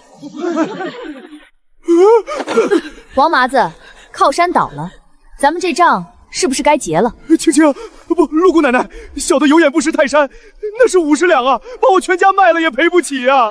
刚才讹我30两的时候，怎么没见你手软？姑奶奶饶命啊！我们也是听信了那姓丁的挑唆，我们赔不起啊。2条路，第一，去县衙大牢蹲着，让县令大人判你怎么赔。别报官，我不去大牢。第二，刚才你们怎么侮辱四喜的，现在就怎么给我吞回去。给烈士遗孤磕3个响头，大声说我是畜生，我有眼无珠。这50两我就给你免了，磕不磕？我是畜生，我有眼无珠。四喜小爷爷，您大人不计小人过。滚！以后别让我看见你们。四喜，抬起头来。各位乡亲听好了，从今天起，四喜就是我陆家的人，他爹为国捐躯，他就是咱们流云村的脸面。谁要是再敢欺负他，就是跟我陆青青过不去，跟这大钱的公道过不去。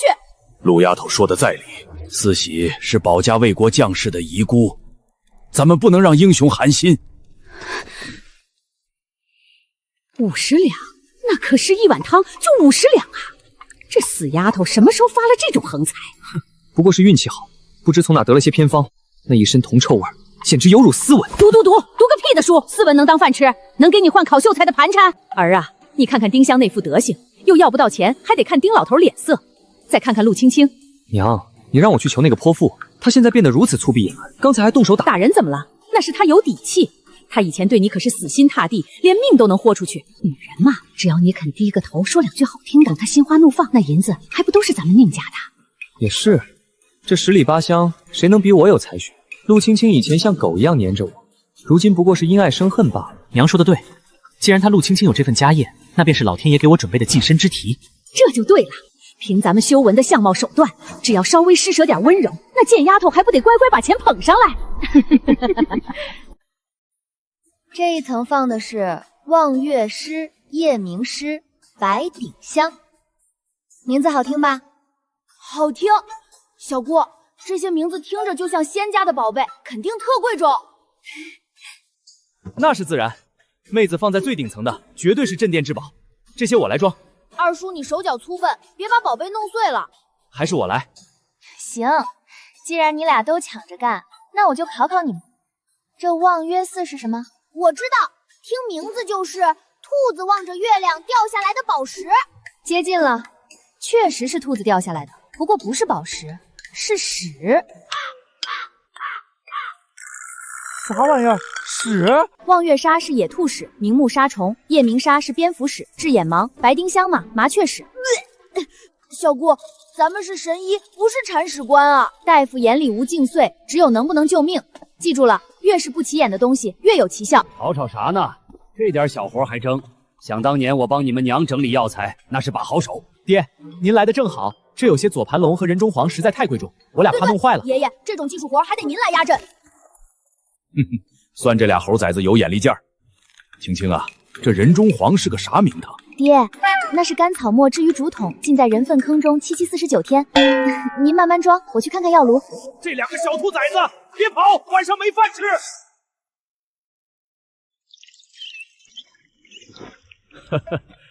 陆姑娘，冒昧登门，田某是特来报喜的。田老板红光满面，看来我那金疮药没让你失望。岂止是不失望，那简直是神药！我找了3个外伤流血不止的伙计试药，半炷香不到，血脂佳节。姑娘，这药若是推出去，整个明阳县不，整个大钱都要震动。药效我自然清楚，田老板直说吧，这次想要多少？市面上最好的金疮药1两银子1瓶，我出价1两半。姑娘有多少，我田记全收。1两半？就这一小瓶？那咱家这一库药草岂不是能换作金山？二叔出息点，嘴和尚。不过田某有个小条件，咱们得签个契约。这金疮药，姑娘只能独家供给我田记药铺。只要姑娘签了字，这以后销路不愁，银子那是源源不断呐。1两半的价格很公道，但这一纸独家契约，我不签。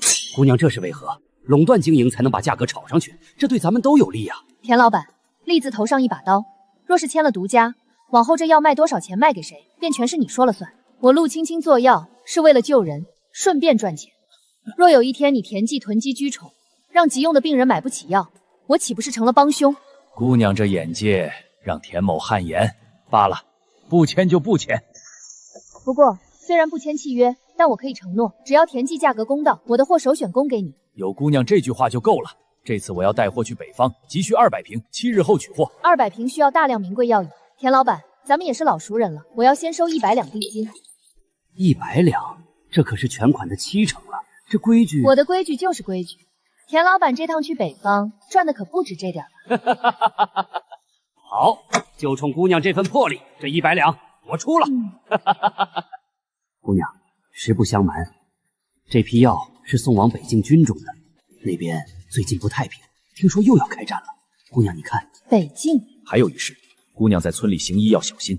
我听县衙的内线说，县令大人正在秘密搜寻一块丢失的白玉佩，凡是外来的或者形迹可疑的人都要被盘查。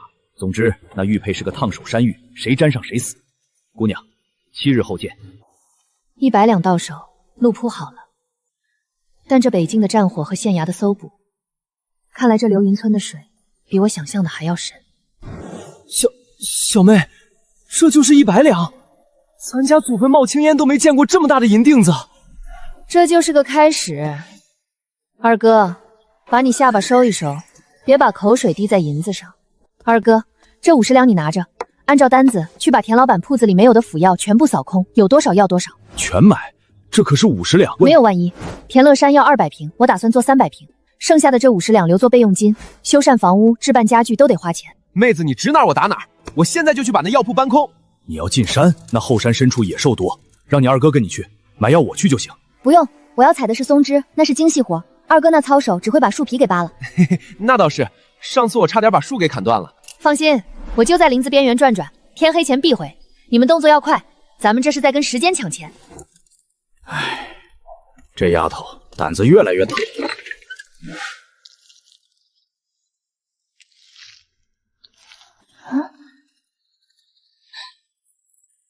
这也不是迁徙的季节啊，怎么跟要去朝圣似的？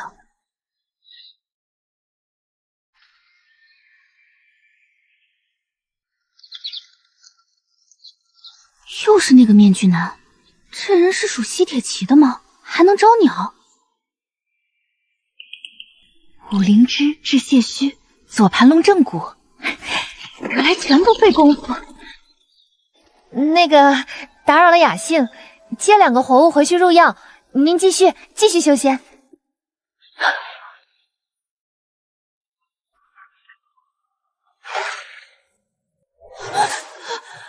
喂，别吹了，不想死就快跑！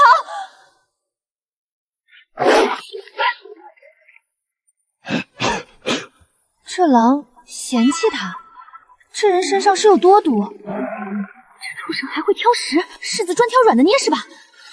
来啊，看看是你的牙硬，还是姑奶奶的刀快。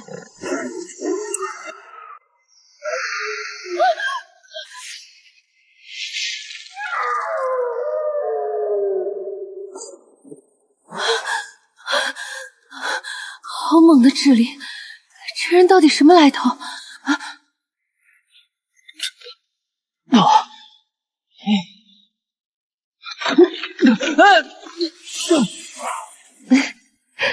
帅不过3秒。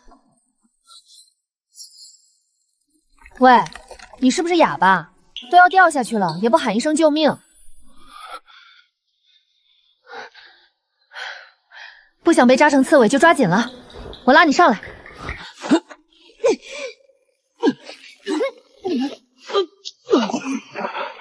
看你穿的人模狗样，怎么这么虚？地主家的傻小子也没你这么难伺候。喂，救命之恩都不说声谢，坏人。狼皮5两，狼肉温补，这波不亏，正好给家里那群馋猫开荤。修文哥，轻点儿。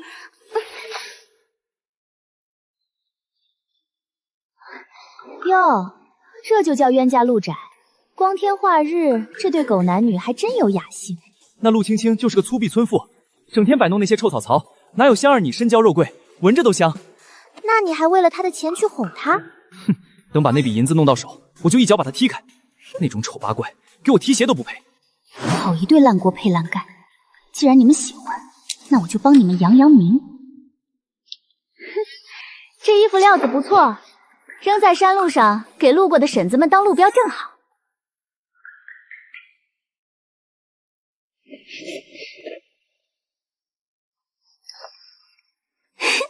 好戏开场了，我看你们这回怎么收场。天老爷，这是狼！陆家丫头打死了一头狼，这丫头是武曲星下凡吧？这么大的个头，得卖多少钱啊？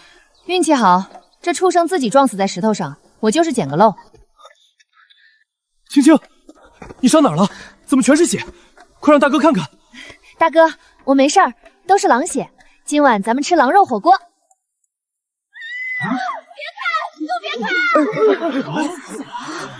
这不是宁秀才和丁家闺女吗？咋成这副模样了？哎呦喂，这是在山上干啥了？连衣服都没了！啊！别看，都别看！啊！是你，一定是你这个小贱人！你是嫉妒我家修文，故意设陷阱害他们。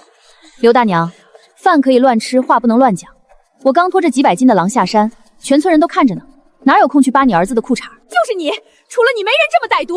大家评评理啊！这陆青青因爱生恨，毁我儿清白啊！清白？若是自身行得正，又怎会在这副模样？这山上除了野兽，皆是陷阱。我看是这二位爷性大发，连衣服都嫌碍事了吧？你胡说！这事没完，我要去县衙告你，告你谋害秀才！听说了吗？那宁修文连夜去丁家提亲了。这下这俩光屁股的可算是一家人了。就是，就出1两银子聘礼，丁红石那老脸怕是比锅底还黑。小妹，这可是300瓶金疮药啊，咱真能换回银子？放心吧，二哥，这都是白花花的银子，那是他们急缺的命根子。渣男配贱女，锁死挺好。我的搞钱大业才刚刚开始。驾，去县城喽，给小妹买肉吃。真像他们。妙啊！成分、禁忌、用法一目了然。陆姑娘，这心思绝了。田掌柜，我们要做的不是药铺，是品牌，这只是第一步。200两现银，除去定金，这是尾款。姑娘这药，我田某人全包了。这就是200两，俺这辈子都没见过这么多钱。田掌柜，这是给伙计们的辛苦费，以后还得劳烦您多费心。哈哈，陆姑娘大气。对了，北边战事吃紧，这药量还得加，价格好商量。这件宝蓝色的，还有那件月白的，再加上那套粉色的童装，都要了。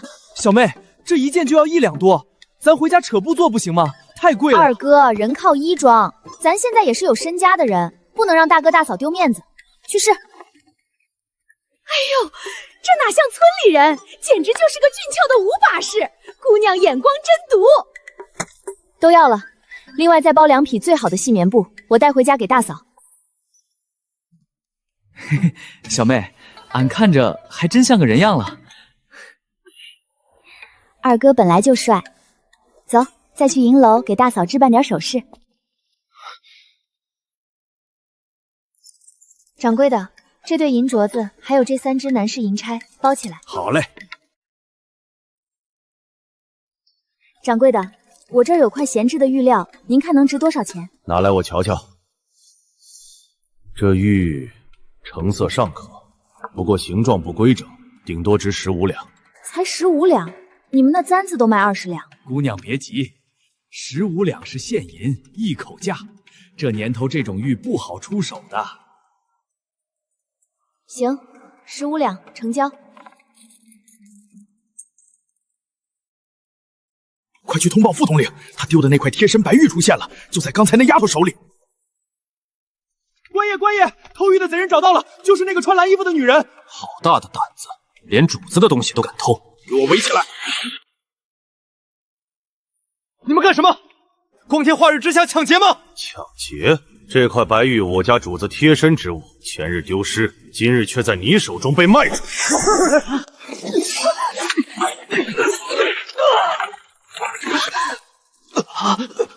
小妹，快跑！住手！我跟你们走，别动我二哥！算你识相，带走，关进死牢，听候发落。抓我可以，但你记住了，你家主子的病，丁红石根本治不了。不出3日，他必毒火攻心。死到临头还敢嘴硬诅咒主子，堵上他的嘴！想让他活命，就来大牢求我！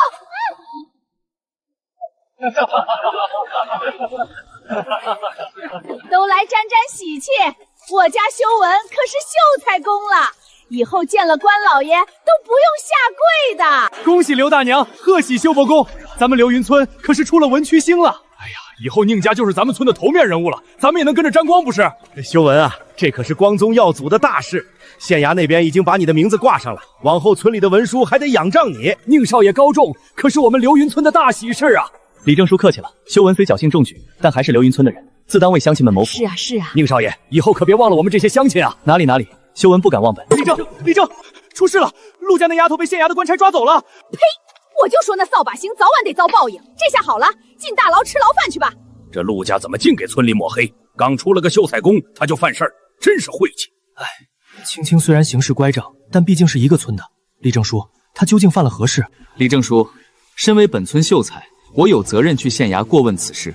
若是误会自然好，若是真的，我也得去帮帮他。修文啊，你真是以德报怨。行，我这就备车，咱们立刻去县衙。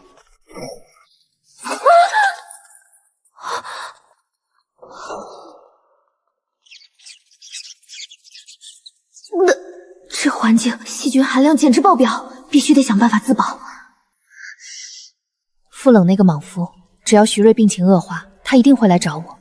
现在的关键是怎么熬过今晚。哟，今儿个还送来个细皮嫩肉的，这脸蛋虽然素了点，但这身段……小娘子进了这死牢，那就是没指望出去了，不如陪爷乐呵乐呵，爷让你少受点罪。这位官爷，看您印堂发黑，眼睑浮肿，最近是不是夜间盗汗，腰膝酸软，还伴有尿频之症？哼，你胡说什么？你怎么知道？我是大夫，您这病若是再不治，恐怕这男人的雄风不出半月就要彻底废了。头儿，外头有人来探监，说是这女犯人的同乡，还是个新进的秀才公。你给我老实待着，等我回来再收拾。那个，你说那病真有法子治？只要官爷行个方便，药到病除。青青妹妹，牢里的滋味如何？要是受不住，求求我，或许我看在同乡的情分上，能让狱卒大哥给你换个干爽的地儿。这里确实臭不可闻，不过比起某些人心里的腐臭味，倒还算清新。死到临头还嘴硬，你偷了贵人的玉，这可是杀头的罪。青青啊，修文也是好心，你就服个软。咱们村刚出个秀才，别因为你一颗老鼠屎坏了一锅汤。李正叔，这汤若是臭了，那是因为根子上就烂了。宁修文，你那秀才功名怎么来的？你自己心里没数？你冥顽不灵，那你就等着烂在这大牢里吧。狱卒大哥，这女人刁钻，不用客气。行了，探经时间到了，秀才公，请回吧，这儿没你的事儿了。我是让你好好关教他们，听不懂人话吗？滚！别耽误老子办正事儿。小神医，不，姑奶奶，那个秀才赶走了。您刚才说的那个尿频尿痛还有救吗？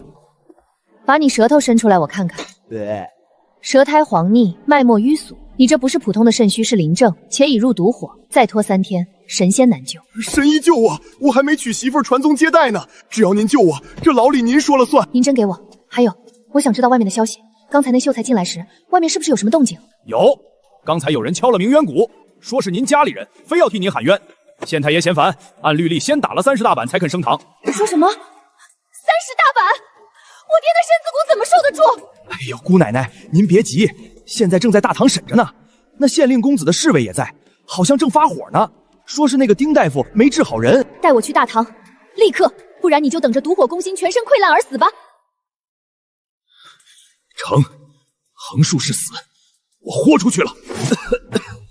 草民教女无方，若是那玉真是偷的，草民愿替女受罚，但青青绝不会偷。大爷喊了，本官最烦你们这些刁民，这点小事也敢敲鼓惊扰本官午休。爹，大哥，二哥，为了这莫须有的罪名就把人往死里打吗？这就是大奸的王法！刁妇，咆哮公堂，该当何罪？那玉是我捡的，既然说是赃物，失主何在？若是傅冷那个莽胡丢的，让他出来跟我对质。这个傅护卫正在后堂照看贵人，本官念在你父兄一片诚心的份上，既然无人指认你偷盗，罢了，也就是一场误会。那白玉既然交还了，本官便判你无罪释放，带着你这些穷酸亲戚赶紧滚！谢青天大老爷，谢大老爷！青青，快，咱们回家。谁准你放人了？傅爷，您怎么出来了？徐公子那边……徐恒之，你这县令是不想干了吗？我家主子生死未卜，你居然在这儿放嫌犯走！傅爷息怒，这女子虽有嫌疑，但确实没有证据表明她偷盗，而且这也没人证。闭嘴！我现在不跟你谈偷盗的事。丁红石那个废物根本治不了毒，现在丁香招认了，说那天在山上是你先出现在主子身边的。怎么，刚才还要把我关死牢，现在想起我来了？少废话！那天在山上到底是不是你动的手脚？放开我小妹！你这混蛋！你求人的态度真是让人大开眼界。你家主子独火攻心，若是再不施救，就算大罗神仙来了，也只能给他收尸。你果然懂医，懂又如何？不懂又如何？我父兄被打成重伤，我被污蔑入狱，这就是你们求医的诚意？诚意，在这个世道，刀就是诚意。傅爷，不可啊，这可是公堂。我没时间跟你耗。丁家妇女就在后堂，他们治不了，你说你能治？好，我现在就给你个机会，你现在就进去治，治好了，我傅冷给你磕头赔罪。若是治不好呢？治不好，或者你敢耍花样，我就把你们陆家4口人的脑袋全部砍下来给我家主子陪葬。带路，既然你要赌，那我就让你输得心服口服。爹，你醒醒，别下啊！没气儿了，小妹，爹好像没气儿了。闭嘴，哭丧还早了点，把爹放平，衣服解开。回阳。青青，咱们这是在阴曹地府了。爹，咱们回家了，小妹把咱们救回来了。爹，没事了，那贵人的毒暂时压住了，县令不敢扣人。都是爹没用，让你受委屈，还要去伺候那些吃人的权贵。爹，只要咱们一家人整整齐齐，比什么都强。这次我不光要救人，还要让他们求着我救。青青妹妹，听说你从大牢回来后学了些偏方，正好我娘心口疼，你出来给瞧瞧。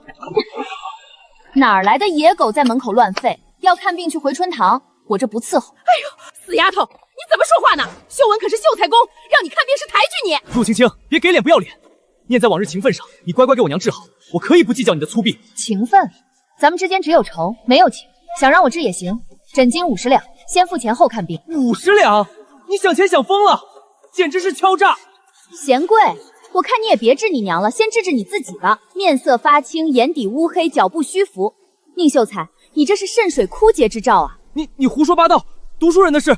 少读点圣贤书，多补补身子吧。软饭硬吃也就罢了，若是连吃的本钱都没了，丁家那小姐还能看得上你？我就说这秀才看着虚，原来是那方面不行啊！唯女子与小人难养也，不可理喻。娘，我们走。呸！扫把星！哼！以后宁家人与狗不得入内。陆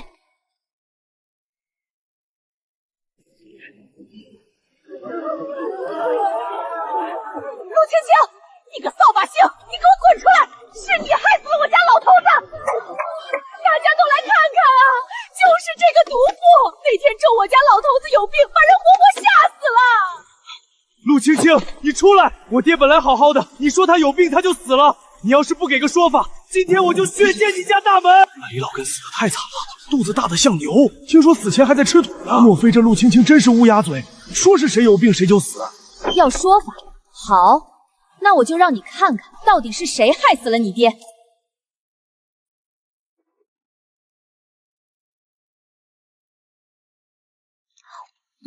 陆神医，那是给死人的供饭，你这是做什么？这菜里放了什么？为何又苦又涩？就是俺娘前些日子买的盐，说是便宜，1两银子30斤。便宜？这哪里是盐，这是催命符。这是提炼不纯的私盐，含毒土，伤五脏。毒土？俺爹是吃盐吃死的。长期食用劣质私盐，导致体内毒素堆积，脏器衰竭，加上营养单一，身体浮肿如牛。你爹不是病死，是被这省钱的念头毒死的。爹啊，咱们为了省几个钱，把您的命都省没了呀！我是畜生。陆神医，是我们有眼无珠。从今往后，李家3兄弟这条命就是您的，谁敢动您，我们就砍谁。起来吧，死者已矣，活人还要过日子，把这盐销毁，以后别再贪小便宜吃大亏。小妹，这全是咱们赚的，俺这辈子没见过这么多钱。二哥，这是大家的分红，以后咱们陆家只会更有钱。把哈喇子擦擦，别丢人。四喜，快来看银子，跟着我小妹混，以后让你吃香喝辣。师傅，这夜明砂不就是蝙蝠屎吗？太臭了，这怎么能给人吃？四喜，抬起头来，在医者眼中，世间万物无贵贱，只有能救命的药和害人的毒。这夜明砂虽晦，却能清肝明目，治瞎眼之症。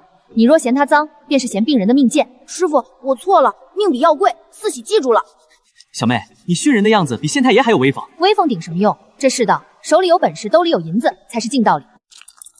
哎呦，这不是修文不秀才公吗？陆叔气色不错。哎，好什么呀？这银簪子太沉，坠得我脖子酸。还是秀才公那个木头的轻省，看着就那个词儿怎么说来着？雅致。陆叔说笑了，身外之物罢了。对，身外之物。不过我家青青非要给我买，拦都拦不住，说是吃了苦就要享福。这孩子就是太孝顺。秀才公，我看你最近脸色不太好，走路还有点飘，是不是腰子不得劲儿？陆兴旺，你胡说什么？读书人熬夜苦读，气色差点也是常事。别急眼啊，我是好心。我家青青现在医术可神了，尤其擅长治那种男人那方面的亏空。大家都是乡里乡亲的，你要是有难言之隐，尽管来陆家，书给你做主，让青青给你免费看，绝不收你诊金。不必，我身体好得很，不劳陆大神医费心。哼，跟我女儿斗，气不死你个吃软饭的。哼，洗快点啊！没看见太阳都要下山了吗？这点活都干不好，真是白吃了我家的米。儿媳妇，我这胃疼的厉害，实在是没力气了，能不能歇会儿？哼，装什么装？以前在陆家讹钱的时候不是挺能演吗？现在跟我这装死，老陈婆，我告诉你，没有我爹，你儿子那个秀才名头屁都不是。作孽呀！我这是造了什么孽，娶了你这么个丧门星？修文啊，娘不想活了。不想活就去死啊，省得拖累修文哥，你个老不死的。闭嘴！你竟敢这么对我娘！宁修文，你敢打我？你是个什么东西？吃我家的喝我家的，现在敢打我？我是这里的当家男人，再敢多嘴我就休了你！休来了！儿啊，娘不行了，肠子像被刀绞一样，疼死我了。娘，你忍忍，我这就去找岳父，让他来看看。找我爹？做梦！宁修文，你打了我，还想让我爹救这老陈婆？疼死活该！我也不会给你钱去请别的郎中。不能让娘死。柳云村只有那个人的医术能救急，哪怕是把脸丢尽。娘，别怕，丁红使那个庸医不来，我们去找别人。陆青青，如果你救不了我娘，我宁修君做鬼也不放过你。陆叔，开门啊！我是修文。陆青青，救人一命胜造7级浮屠，我知道你在家。儿啊，娘疼，快把门砸开。陆兴旺，你刚才还说有病尽管来找你，现在装什么死？你给我出来！好什么好？大白天的还让不让人睡觉了？大白天睡觉，太阳都下山了。陆云，快让你妹出来，我娘快不行了。哟，这不是刚铁骨铮铮离开的秀才公吗？怎么这么快就回头了？之前是我不对，陆云，人命关天，快让青青救救我娘。看病可以，我妹说了，陆家规矩，急诊先付钱。好，只要能救，多少钱我都给。不多，纹银50两。50两？你怎么不去抢？陆叔明明说免费的。我爹那是客气话，你读书读傻了还当真？那是给我妹攒嫁妆的钱，凭什么白送你？你们这是趁火打劫！大家都是乡里乡亲，别套近乎。想吃白食找你老丈人丁红石去啊！哦对了，听说你刚打了丁香，秀才公，我看你走路腿都在抖，是不是在你身体不行，把你媳妇惹毛了？欺人太甚！娘，你怎么了？看来晕了。既然没钱，那就慢走不送，别脏了我家门口的地。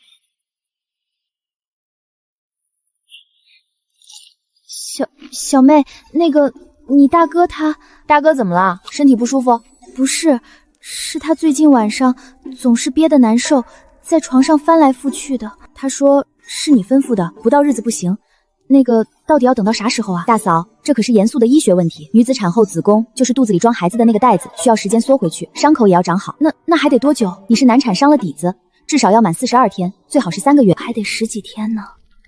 我看他每天冲凉水澡，怪可怜的。大嫂，这时候心软就是害你自己，伤口要是崩开了，到时候遭罪的可是你。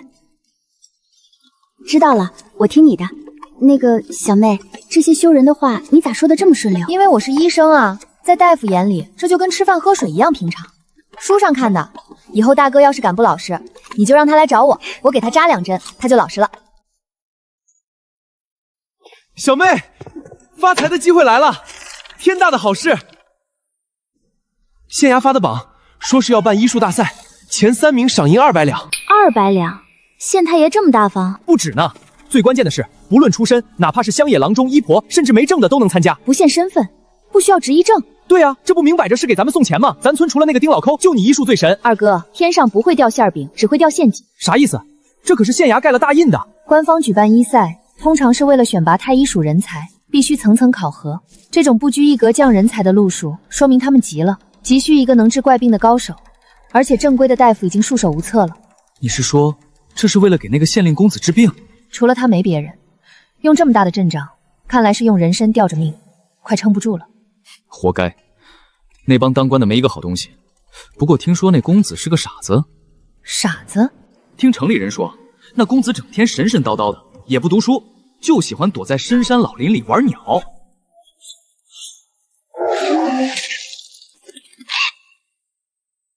那个在山上救过我的傻小子，竟然就是县令公子。二哥，这场比赛不是为了选拔，是撒网捕鱼。捕鱼？捕谁？捕一条懂医术、能救命，却藏在民间的漏网之鱼。我刚用换血术救了人，县衙就搞这出，这是冲着我来的。青青姑娘，不，青青神医，快救救金财吧！这鱼刺卡了2天，连丁红石都没招了。既然丁郎中都看了，为何又来找我这无证的农女？是我嘴贱，是我有眼无珠。青青神医，只要能救命，你要多少钱我都给。看病不问出身，只问生死。不过今日我不坐诊啊，这就见死不救了。我的徒弟陆四喜早已得我真传，这病他能治。不，他是个叫花子。不想治就出去。师傅说了，医馆不是菜市场，不讨价还价。治，四喜小师傅，求您给看看。鱼刺入肉太深，咽喉红肿如桃，硬拔会大出血，神仙难救。那咋办？这是化骨绵水。以威灵山配老陈醋，分5次慢饮，软化骨刺。威灵山松弛皮膜急，陈醋软化骨质，这是中医里的巧劲。想活命就别矫情，想想你爹为你2天没合眼，还没完。这最后一步必须要一口气吞下，以此物破血行瘀，逼出异物。这是啥？味道有点怪。那是雌凑粉。啥是雌凑？就是地里专吃庄稼根的大肥白虫，晒干磨的粉，也就是蛆的亲戚。出来了，出来了！我的老天爷呀！神医，真是神医啊！四喜小师傅，之前是我猪油蒙了心，欺负你孤儿寡母，我给您磕头了。这就是师傅说的，当我有本事救人命时，恶人也会对我低头。诊金2两，出门右转，恕不远送。四喜哥，哦不，四喜大夫，这是我家刚下的蛋，您拿着补补身子。我不收礼。还有，别乱采，这株是断肠草，有毒。啊，四喜哥真厉害，一眼就能认出来。以后能不能教教我？师门规矩严，不外传。不过你们要是以后少干坏事，我可以考虑教你们认止血草。青丫头啊，可算找着你了，这可是天大的好事儿。李正叔，什么好事能让您爬这么高的山？县里要办医术大赛。赏银200两，不问出身，没执医证也能去。咱村除了丁红石就你行，但他那老古板不敢去。你要是去了，拿了名次，那就是给咱流云村争光啊！我不去。喘症发作，别动，大口吸气，含住药片，气沉丹田，跟着我的节奏呼吸。这是急症，下次出门记得备药。多谢姑娘救命。陆姑娘，好手段，让我们把这大山翻了个底儿朝天，你自己倒在这儿行医积德。为了抓我一个村姑，搞出这么大阵仗，县令府还真是闲得慌。少废话，带走。我自己会走，别碰我。由不得你，这次若救不回人，别说你，整个流云村都得陪葬。到了你的地盘，还要杀药寡？你这是干什么？疯了！先前多有得罪，要杀要剐冲我来，但我家公子快不行了，2日滴水未进，呼吸已绝。陆姑娘，我知道你有本事，求你救命！所谓的医术大赛，果然是幌子。你们这是走投无路了？是，只要你能救活公子，傅冷的命就是你的。这人虽鲁莽，但忠义可嘉。而且此时若拒绝，恐怕这群疯狗真会拉着流云村陪葬。起来，带路。多谢姑娘，这边请。脉象如游丝，五脏衰竭，这哪里是病，分明是半只脚踏进鬼门关了。姑娘，还有救吗？阎王让他3更死，我偏要留他到5更。不过我有条件。你说，1000两都行。诊金500两，现银。还有，不管我做什么，不许插嘴，不许动手。成交，只要公子能活。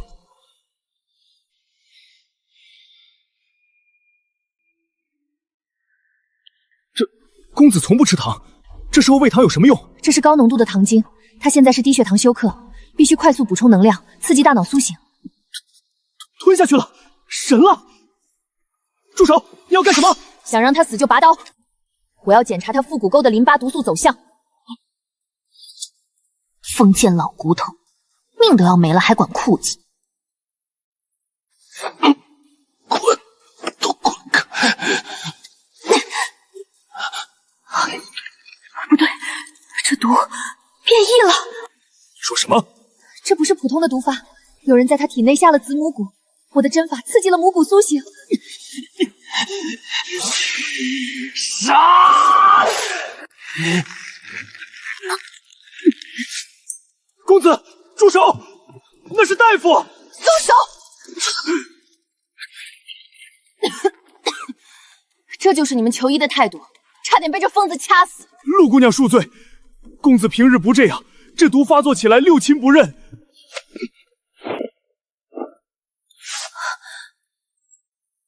这就是所谓的火灾毁容，这分明是严刑拷打留下的旧伤。姑娘，只管治病，别看不想干的东西，知道多了对你没好处。不想干，这些旧伤阻断了经脉，毒素淤积在伤疤之下无法排出。你不说实话，我就只能当普通中毒治，治死了别怪我。是仇家，公子受过非人的折磨，这具身体简直就是个破碎的瓷器，能活到现在全凭一口气吊着。把窗户全部打开，我要施针了。可是公子见不得风。现在的毒气比风更要命，快去！按住他的四肢，无论发生什么，绝对不能让他动。明白。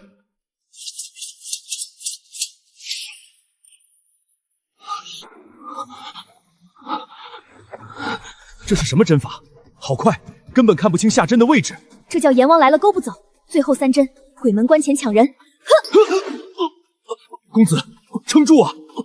咽下去，这是救命的神药。又是糖，这都什么时候了？闭嘴！他在消耗生命力排毒，没有糖分补充，心脏瞬间就会骤停。吐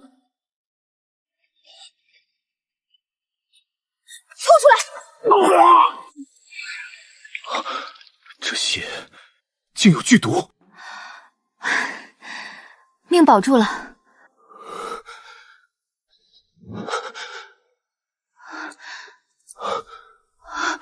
这眼神怎么像是在哪里见过？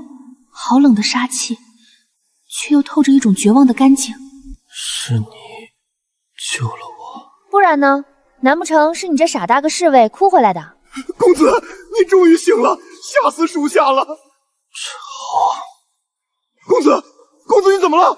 别叫魂了，毒血武功心太久，刚才是回光返照的清醒，现在是正常昏睡，让他睡。吓死我了，陆姑娘真是神医啊！那糖也是神物，500两诊金，1分不能少。另外，那糖叫葡萄糖，以后我会教你怎么做。别高兴太早，上半身的毒是逼出来了，但毒素下沉淤积在下肢淋巴系统，如果不及时疏通，他这双腿就废了。那怎么办？还要扎针？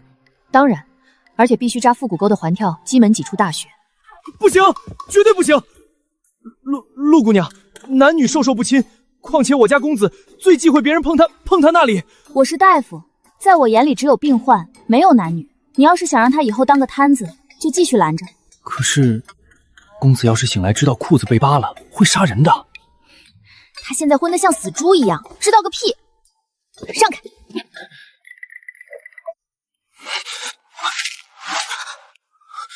滚开！别碰我！别碰！这不仅仅是害羞或防备，这是刻入骨髓的应激创伤。这家伙到底经历过什么？完了，我就说不能拖吧。呸！这红烧肉糖色炒过了，发苦。这鱼也没去兴县，县衙的厨子是打死卖盐的了吗？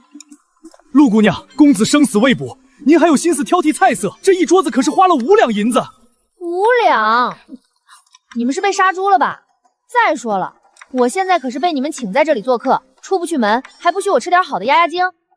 陆姑娘严重了，并非软禁，只是公子醒来前不敢劳烦姑娘奔波。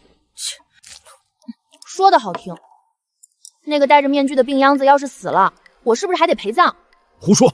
公子吉人天相，只是什么？是不是醒了？醒是醒了，但公子一心求死，水米不进，连药都打翻了。矫情！走吧，去看看这位不想活的大爷。这500两诊金还没到手，想死经过我同意了吗？姑娘有办法。对付不听话的病人，我办法多的是。带路。哟，听说有人想当饿死鬼，这死法可不体面，到时候皮包骨臭，入了土都得被阎王嫌弃。又是你！既然醒了，就乖乖喝药，积极治疗，别给家属添堵，这才是个合格的病人。不必白费力气，这具身体我自己清楚。多谢姑娘2次相救，来世再还。来世？这年头欠债的都喜欢推到来世，我只要现实报，把药喝了。公子，求您了，喝一口吧。陆姑娘医术通神，一定能救您的。公子，您若不喝，傅冷这就死在您面前。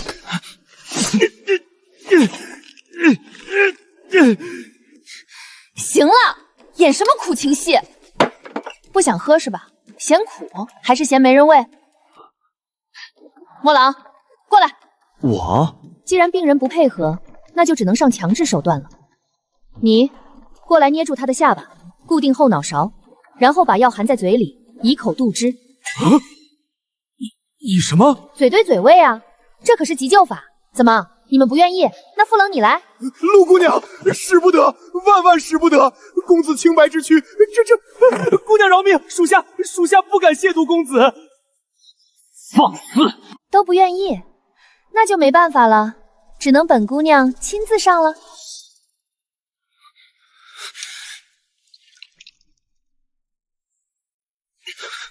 这就对了嘛，非得逼我用绝招。吓死我了，真是吓死我了。玩闹归玩闹，但我得说实话，你体内的毒比我想象的更麻烦。姑娘，刚才不是说逼出毒血了吗？那是心口的淤毒，现在剩下的毒素已经渗入骨髓和脏腑，这10几种毒药在他体内互相反应，生成了新的毒素，短时间内根本配不出解药，所以还是死局。按常规治法，确实是死局。你现在的身体就是个漏风的筛子，最多再撑3天。3天？这怎么可能？但还有一个办法，也是最后的办法。什么办法？只要能救公子，上刀山下火海，我们在所不辞。全身换血。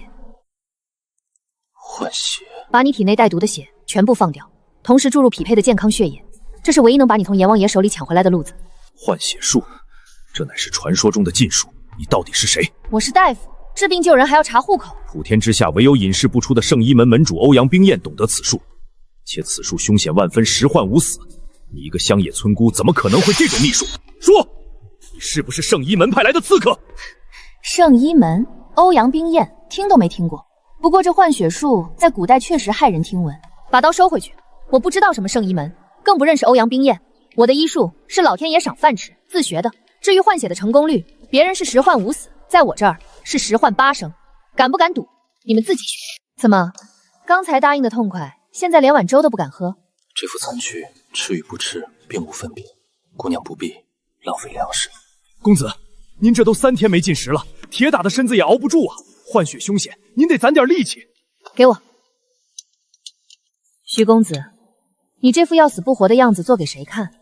觉得死了是一了百了，是解脱？生亦何欢，死亦……闭嘴！少跟我扯这些酸文假醋。蝼蚁尚且偷生，你连路边的野狗都不如。野狗断了腿还知道去垃圾堆里刨食活命，你呢？放肆！我放肆？我看是你自私。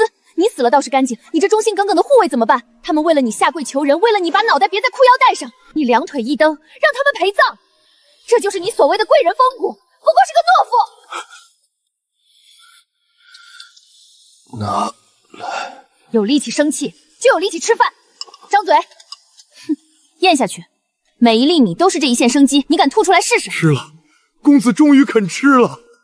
若我活下来，定要治你不敬之罪。等你活下来再说吧。想治我的罪，先把命从阎王爷手里抢回来。陆神医，刚才多有得罪，您那换血术真的有把握？我说过，在我这儿是10换8生。明白。但他现在的身体就是个漏斗，必须养3天。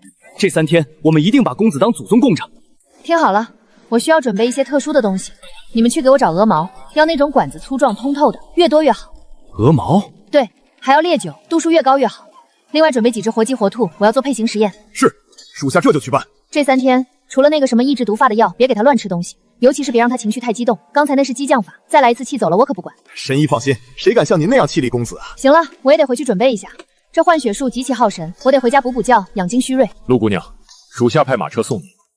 不必大张旗鼓，给我弄辆不起眼的驴车就行。我是回家，不是去游街，别把流云村那群长蛇妇引来。陆姑娘，公子这条命就全交在您手上了。若能攻城，傅冷这条命也是您的。我不缺命，我缺钱。记得把枕巾备好，少一文我都跟你们急。这女人究竟是何方神圣，竟能把公子从鬼门关骂回来？大哥，小妹怎么还不出来？会不会被那县令公子给扣下了？闭上你的乌鸦嘴！小妹本事大，肯定是在治病耽误了。可是都1夜了，万一那贵人治不好，拿小妹撒气咋办？我就说不该让她一个人留在那虎狼窝里。大哥，二哥，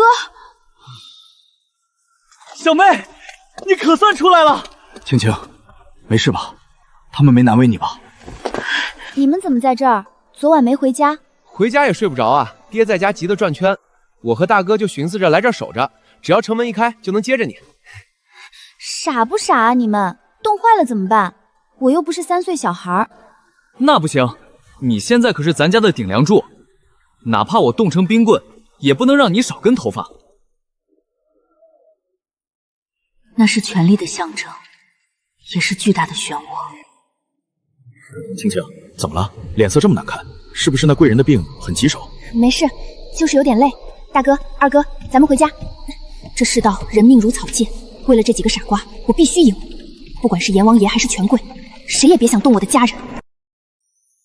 二哥，别抖，把鸡血滴进这1号碗里，2滴就行。小妹，这鹅毛管子插进血管里真能救人？我看这跟杀猪放血也没啥两样啊。这叫输血术，不懂别瞎说。爹，你也过来，借你指尖血一用。只要能救人，别说指尖血，抽干了爹这把老骨头都行。看，爹的血和这碗里的融合了，清亮无杂质。二哥这一碗咋了？炸了？看见没？里面有沙子一样的小颗粒，这叫凝集反应。二哥，你和爹的血型对不上啊！啥意思？血还能对不上？咱不是亲父子吗？哎呀，老二啊，既然被神医看出来了，爹也不瞒你了。爹，你瞒我啥了？那是一个大雪天，我在村口粪堆旁看见个2岁的娃，正跟屎壳郎抢粪球吃呢。抢粪球？爹，我有那么饿吗？可不是嘛！我看你抢不过屎壳郎，怪可怜的，就捡回来了。二哥，你看你这肤色，跟屎壳郎确实有点那啥。我说怎么大哥不打我不骂我，原来我真是捡来的。哈哈哈哈哈！傻小子，逗你玩呢。二哥，血型分好几种，不一定父子就一样。刚才那是骗你的。好啊，你们合伙耍我！爹，你变坏了。行了行了，不逗你了。青青，这什么血型凝集靠谱吗？绝对靠谱。徐瑞那条命就悬在这几根鹅毛管和这几碗血上，咱们陆家能不能翻身，也看这一遭。爹不懂医术，但爹信你，放手去干，天塌了爹给你顶着。把筐放这儿，按之前教你们的，先把泥抖干净，别把好药材弄坏了。知道了，四喜哥。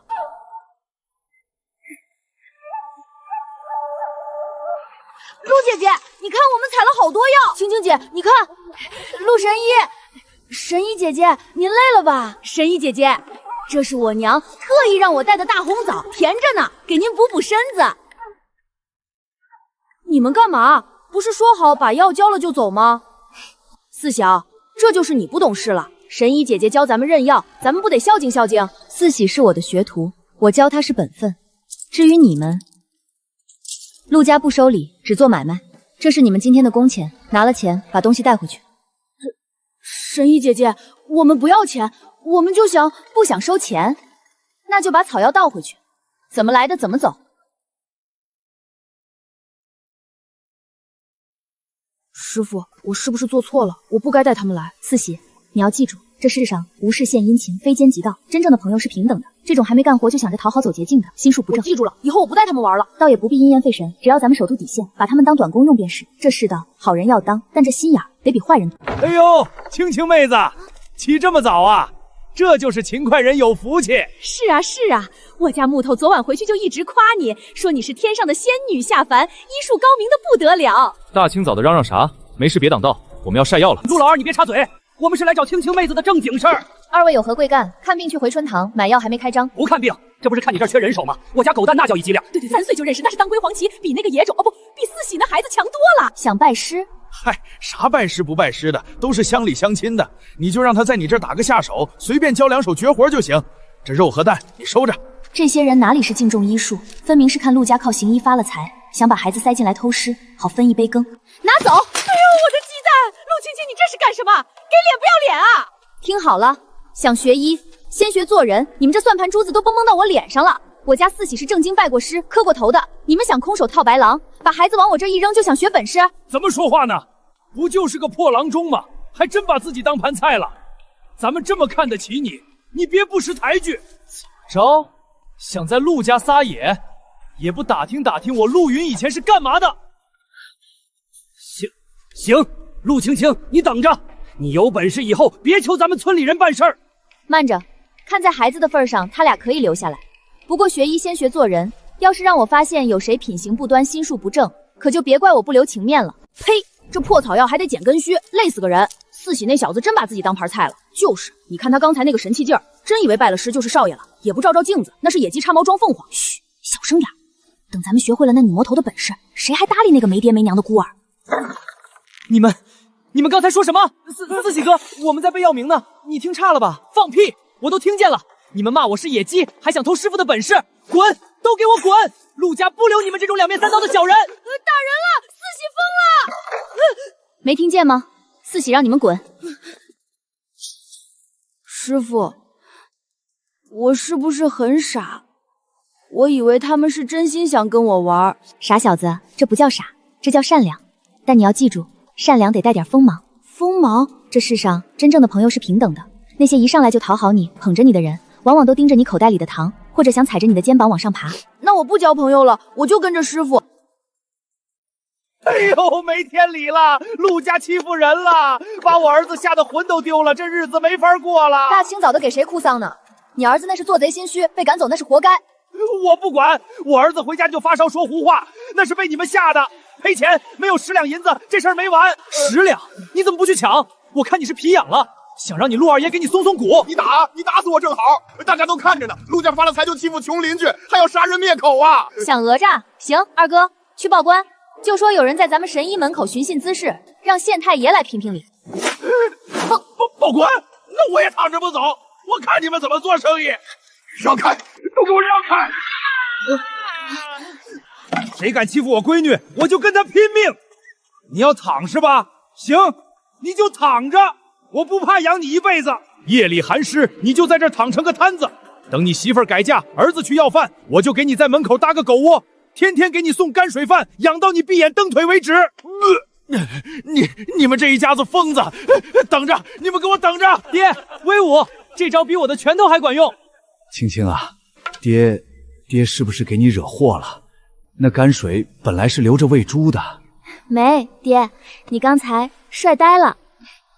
公子，您就吃一口吧，这可是专门让人熬的红枣奶羹，补气血的。那走。您这都1天没进食了，明天就要，您这身子骨怎么撑得住啊？撑不住正好，直接2腿一蹬，我也省得费力气救个求死鬼。陆姑娘，您可算来了，快劝劝公子吧，他……劝什么？有人想死，神仙也拉不住。莫朗，把饭菜撤了，直接准备棺材吧。放肆！怎么想死还不让人收尸？徐瑞，你以为你是谁？全天下人都得求着你活，别太把自己当盘菜了。陆姑娘，激将法对我没用。激将？我是在陈述事实。这世上有一种虫子叫蜉蝣，蜉蝣朝生暮死，生命只有短短1天。可即便如此，他们也会拼尽全力冲破泥沙，钻出水面。为了什么？为了在太阳落沙前完成他们生命的延续，证明他们来过这个世界。陆姑娘，您别拿我家公子跟那种低等虫子比行不行？太晦气了。闭嘴！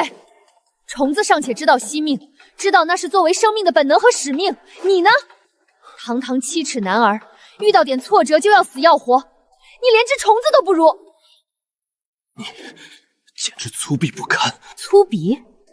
那你告诉我，你所谓的高贵就是在这儿等死，就是辜负所有拼命想救你的人。徐瑞，你这不是高贵，是自私，是懦夫才干的事儿。傅冷在，拿来。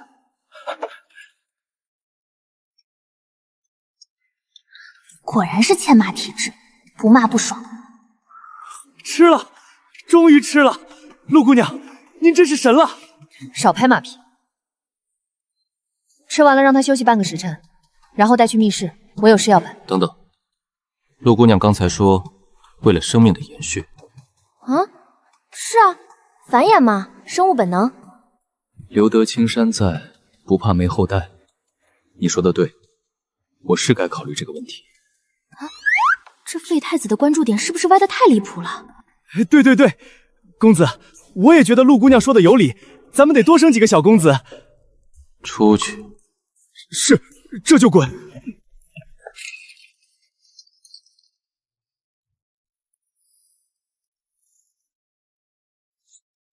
这鹅毛馆经过高温蒸煮和酒精浸泡，是目前最好的输血导管，虽然简陋，但管用。这就是你说的一命换一命？不是一命换一命，是借命续面。供血者的血进入你体内，会帮你重建防御。很好，血型匹配，没有溶血反应。傅冷的血虽然燥了点儿，但胜在身强体壮。换别人的血，我会变成别人吗？想什么呢？血只是载体，你的脑子还是你的脑子，你的记忆还是你的记忆。除非你觉得自己是个只靠血统活着的花下子。你和那些大夫都不一样。哪里不一样？因为我是女的，还是因为我收费贵？你眼里没有敬畏，无论是对死亡还是对我，你看到的只有病和命。在我眼里，只有能不能治的病人，没有能不能惹的贵人。进了我的手术室，你就是块肉。陆姑娘，可否冒昧问你一个问题？问吧，看在枕巾的面子上，知无不言。令堂是否姓水？水？没听说过。我娘就是个普通的村妇，姓李。怎么，太子爷查户口查到阴曹地府去了？是吗？那你这一身惊世骇俗的医术又是从何而来？梦里学的，神仙教的。这理由我跟官府说过800遍了，你不信？神仙？这世上若真有神仙，我徐家也就不会落到这步田地了。你的缝合术，还有这换血之法，像极了20年前销声匿迹的隐世一族水家。难道这具身体的背景远比他想象的要复杂？太子爷想象力真丰富，可惜我真不认识什么水家火家。与其操心我是谁，不如操心你自己。明天这一关要是过不去，你就是知道天王老子也没用。也是，若我死了，这一切也都无所谓了。放心，我不让你死，阎王爷也不敢收。徐瑞绝不会无地侯氏，那个水家究竟是什么来头？陆伯伯，青青姐，林叶来啦，快进来，门口味儿大。小婉嫂子，这是刚下的鸡蛋，还有上次青青姐给的花样，我绣好了。哎呀，这猴子绣得跟活了似的。叶妹子，你这手艺进万家绣坊都绰绰有余。嫂子过奖了，是青青姐画的样子好。妹子，你明年就17了吧？这手艺谁家娶了那是烧高香。嫂子，我还不想这事儿。我看你也别去万家了，肥水不流外人田。你觉得我家老二咋样？嫂子，你快别吓唬林业了。二哥那个木头，现在满脑子都是蝎子换钱。谁？莫朗，你们徐家的人是不是都有毛病？有门不走，非要蹲树。停，别跪，有话说话。公子不吃饭，你去。他不吃饭，你找厨子啊？找我干嘛？我是大夫，又不是保姆。只听你的，你去。昨天不是吃了吗？怎么今天又开始作妖？不知道，你若不去，我就在这儿蹲着。行行行，我去。真是怕了你们主仆几个，一个个都是大爷。青青啊，那徐公子病情反复无常，你一个人去，我不放心。姑姑，我也去，我也要坐马车。也好，省得村里人看见我跟个黑衣男人走了又嚼舌根。莫郎，备车，拖家带口一起去，吃穷你们县衙。好，管饱。公子，您这要是饿坏了身子，陆姑娘来了肯定又要骂我不尽心。闭嘴。大老远就听见有人念经。徐瑞，听说你又不吃饭，想修仙啊？没什么胃口。没胃口也得吃。我是来治病的，不是来收尸的。傅冷，出去。陆姑娘，我就在旁边看着，绝不插嘴。我要给他脱裤子，你也看。那我在门口候着。真要脱？废话，你双腿断骨重续，但经络里全是淤血，不疏通，这腿以后就是摆设。自己动手还是我帮你？我自己来。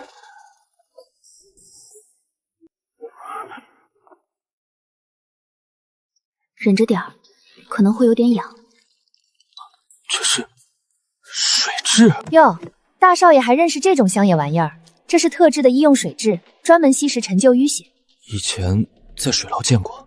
那正好，以前他们咬你，今天让他们帮你，这也算是以毒攻毒了。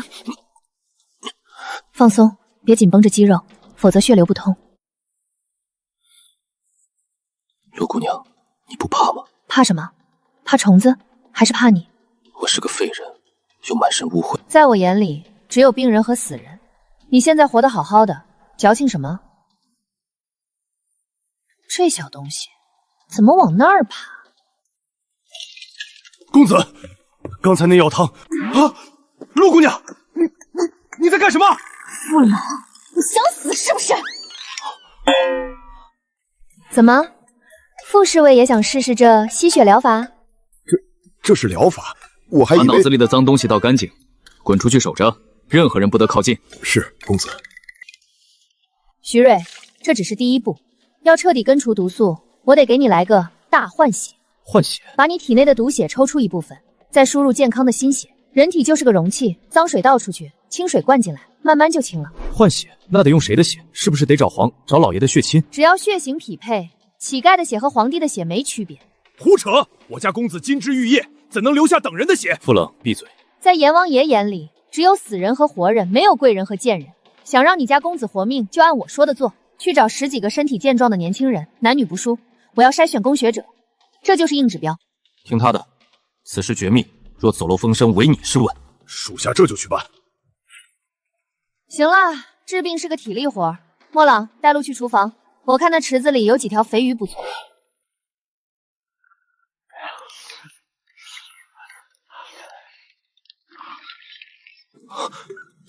这是后院池子里的金鱼。那池子里的鱼笨得很，不用钩都能钓上来。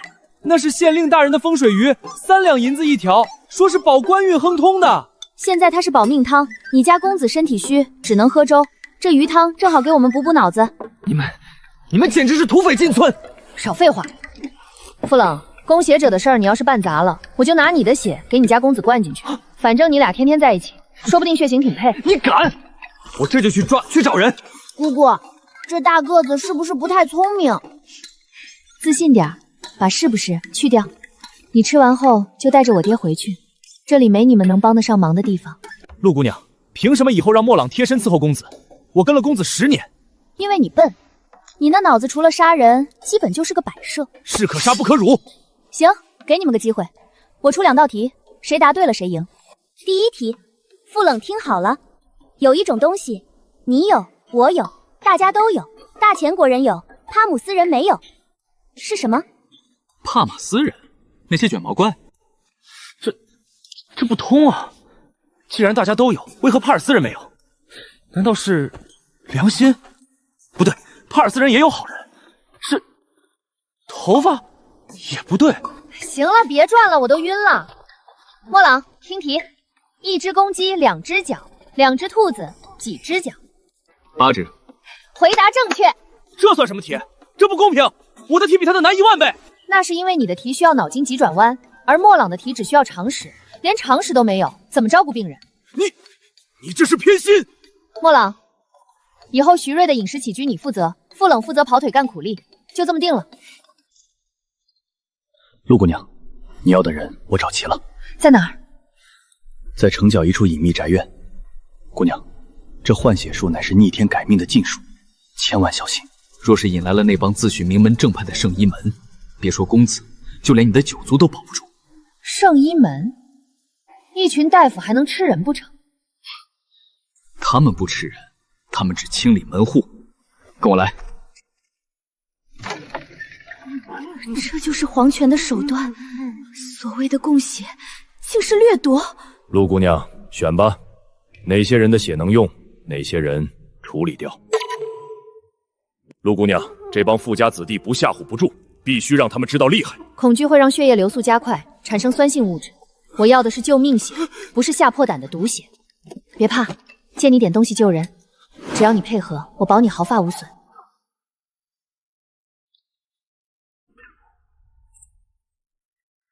这个不行，发生凝聚反应，输进去就是催命符。下一个。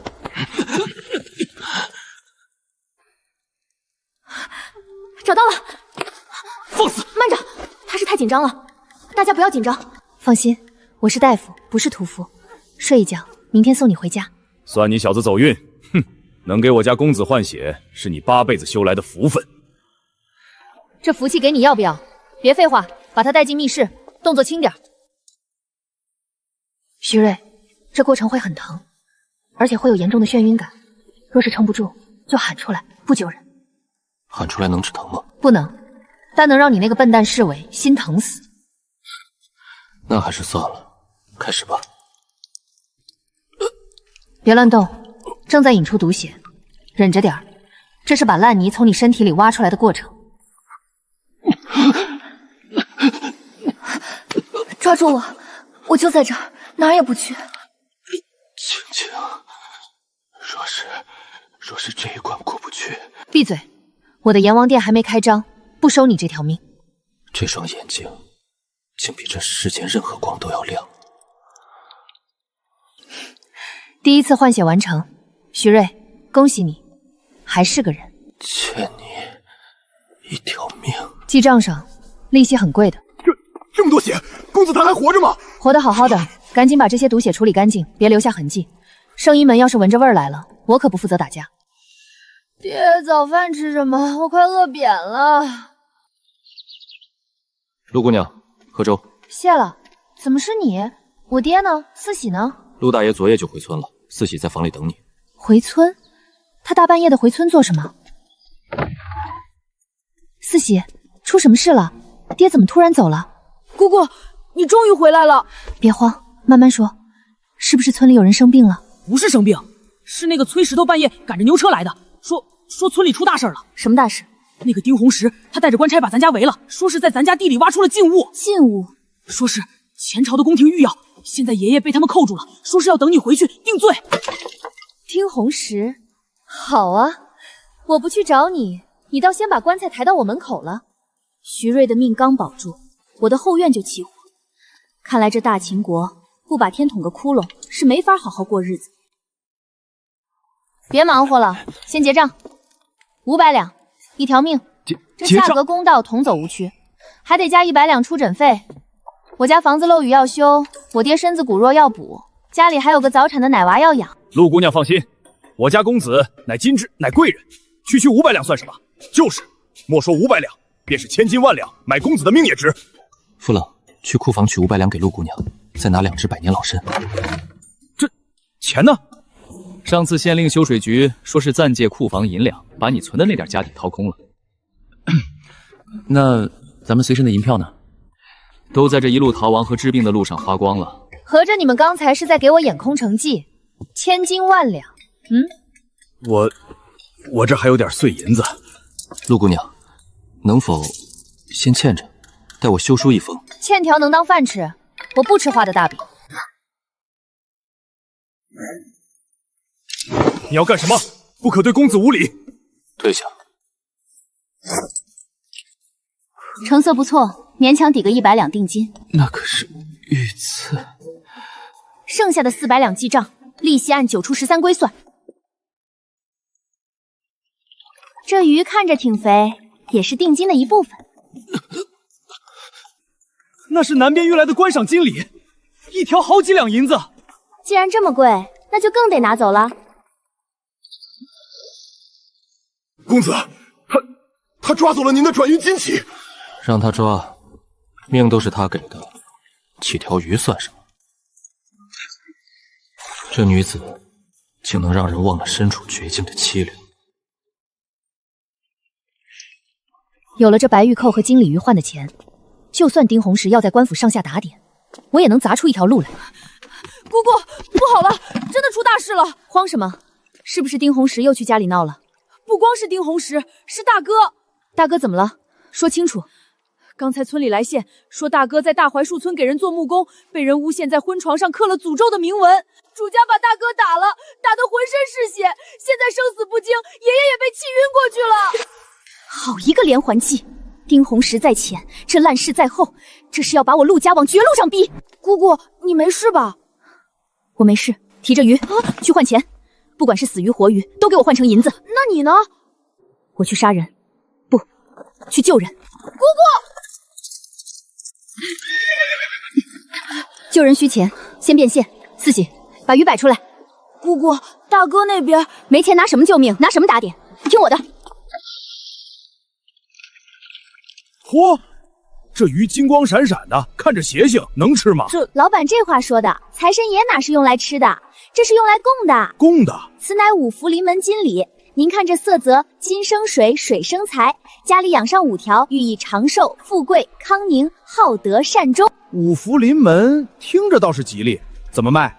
一口价12两银子，连桶送您。这么贵？南边运来的才3两一条，10两。成交，祝老板财源广进。这就卖了。走，去当铺。这玉成色极佳，姑娘面生，这来路……县衙后院那位贵人赏的，说是最近这玉料开采难，这可是宫里流行的样式。既是贵人赏的，那自然没问题。15两。掌柜的，贵人说这玉可不止这个价，您收了去，转手卖给城里的富户，说是沾了县衙贵气的。20两，不能再多了。成交。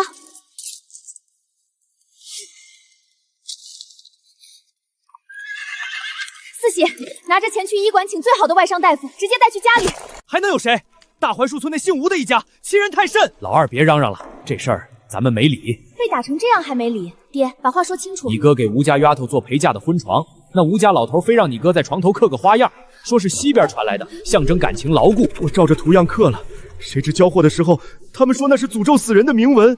他们说是梵文，是超度亡魂用的。说大哥在婚床上刻这个，是要咒人家断子绝孙。图样呢？在这儿。这时候我才明白，他们就是想赖账，不想给那5两工钱。李正也去了，说这事闹大了，咱们名声更臭。本来咱们家就……算了，就当破财免灾，那5两银子不要了。凭什么？活干了，人打了，钱还没了。你懂什么？那是人家闺女大喜的日子，咱们要是闹，10里8乡都会说陆家木匠心肠歹毒，以后谁还敢找咱们做活？爹说的对，名声确实重要。小妹，连你也……但忍气吞声，名声就保住了吗？现在全县都会知道，陆家木匠因为嫉恨主家，在婚床上刻咒，以后别说做活，咱们出门都会被人戳脊梁骨。那能咋办？做生意诚信是命，但尊严是根。被人骑在头上拉屎还要地址，那叫窝囊废。二哥，那吴家什么时候办喜事？明天正午。好，明天我们也去喝喜酒。青丫头，你可别乱来，那是人家大喜的日子。既然是大喜，那就得喜上加喜。范文，这穷乡僻壤，谁会懂这种东西？青青，这叫梵文，乃是西域圣语，唯有博学红烛方能涉猎。原来是你，宁修文。既然你想玩阴的，那我就陪你玩把大的。二哥，去把铜锣拿来。拿铜锣干啥？去村里摇人，告诉乡亲们，陆家被人欺负了。明天跟我去大槐树村砸场子。周兄，你看这笔锋，若是刻在床头，像不像那索命的鬼爪？像倒是像，只是宁兄，这梵文真的能把陆家那个蛮子搞臭？一群泥腿子，懂什么梵文？他们只认死理，在大喜的日子里出现这种像死字的符号，那就是触霉头。你也说了，你想让你那弟弟接手这一片的木匠活，陆枫不死，你弟弟哪有出头之日？可陆家那丫头最近邪门得很，要是闹大了，闹大才好。名声这种东西，就像这纸，一捅就破。只要吴家一口咬定这是诅咒，陆家就是有100张嘴也说不清。行，反正吴家那老头也想省那5两银子，但这事儿，宁兄你可得把自己摘干净。放心，我不过是个路过的书生，好心帮同窗参谋参谋罢了。至于怎么做，那是你们吴家的家务事。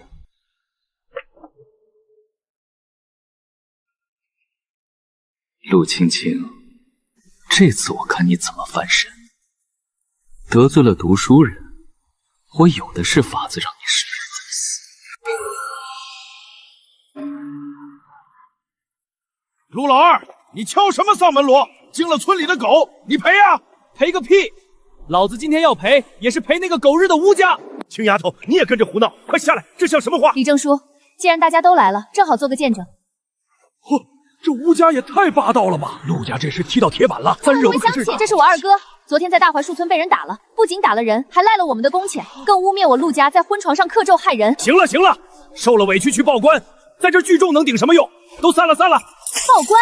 官府断案要3天，我陆家的这口恶气今天就要出。明天我要去大槐树村讨个公道，凡是跟我去的壮夫，每人50文，或者找我看病免费1次。青青妹子，真给钱？现结，绝不拖欠。都给我站住！你们疯了吗？这是聚众斗殴，是要坐牢的。陆青青，你想害死大家吗？你要是敢带人出村，我现在就去县衙告你。各位叔伯兄弟，你们怕坐牢怕惹事，我理解，但你们有没有想过，为什么大槐树村敢这么欺负陆家？因为他们觉得流云村的人是一盘散沙，是一根容易折断的枯枝。当年逃荒，大家是怎么活下来的？是因为有人掉队了没人管吗？不是因为咱们抱团。今天他们敢欺负陆家，明天就敢骑在你们头上拉屎。如果强盗进村，你们是想被人一个个宰了，还是拧成一股绳把他们打出去？我不要你们去打架，我只要你们去占场子。若真出了事，所有的罪责我陆青青一人承担。妈的，这气我受够了！算我一个，不要钱，我就要以后给我娘看病。走，咱们兄弟也去，不能让外村人看扁了流云村。我也去，我会杀猪，杀他们个片甲不留。我也去，我会骂街，骂死那帮不要脸的。我也去，小妹，80多个了。反了反了，陆青青，你这是要把流云村往火坑里推！只要我还是李正，你们谁也别想出这个村。你要是敢迈出这一步，我现在就骑马去县衙告你们聚众谋反。李正叔，谋反是大罪，但法不责众也是至理。这80个人要是都去县衙喊冤，你觉得县太爷是抓我们，还是治你一个教化无方的罪？各位，明早晨时带上家伙，咱们去大槐树村喝喜酒。喝喜酒，喝喜酒！同喜同喜，大家吃好喝好。今日我家闺女嫁给秀才宫的同窗，那是光宗耀祖。这是哪家来贺喜的？怎么这么大阵仗？吴掌柜，恭喜啊！这大喜的日子，流云村陆家特来送份大礼。陆青青，你们拿着棍子干什么？这是造反吗？造你娘的反！林壮，把门给我堵了，一只苍蝇也不许放出去。杀人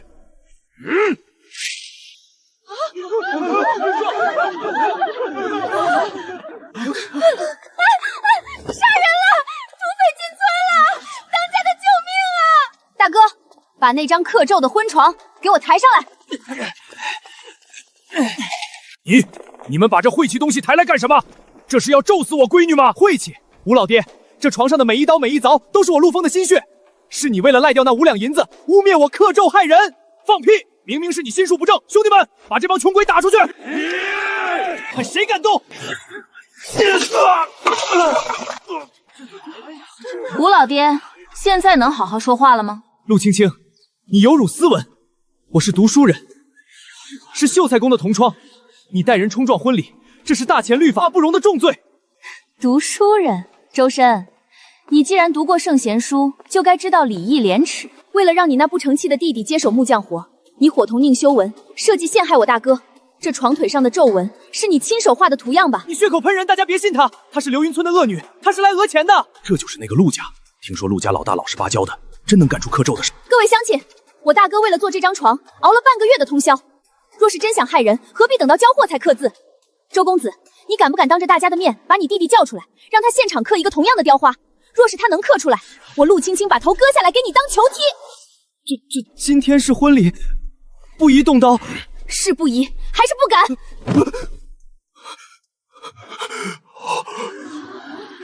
大哥，这张床是你做的，也是他让你受了奇耻大辱。现在公道就在你手里，毁了它，那些泼在你身上的脏水，今天必须洗干净。吴家、周家，你们欺人太甚！别批，那是花梨木的，值20两银子啊！不能批，这是我的婚床，批了就是断子绝孙、大凶之兆！快拦住他！再往前一步，老子让你红二变白事！给我开！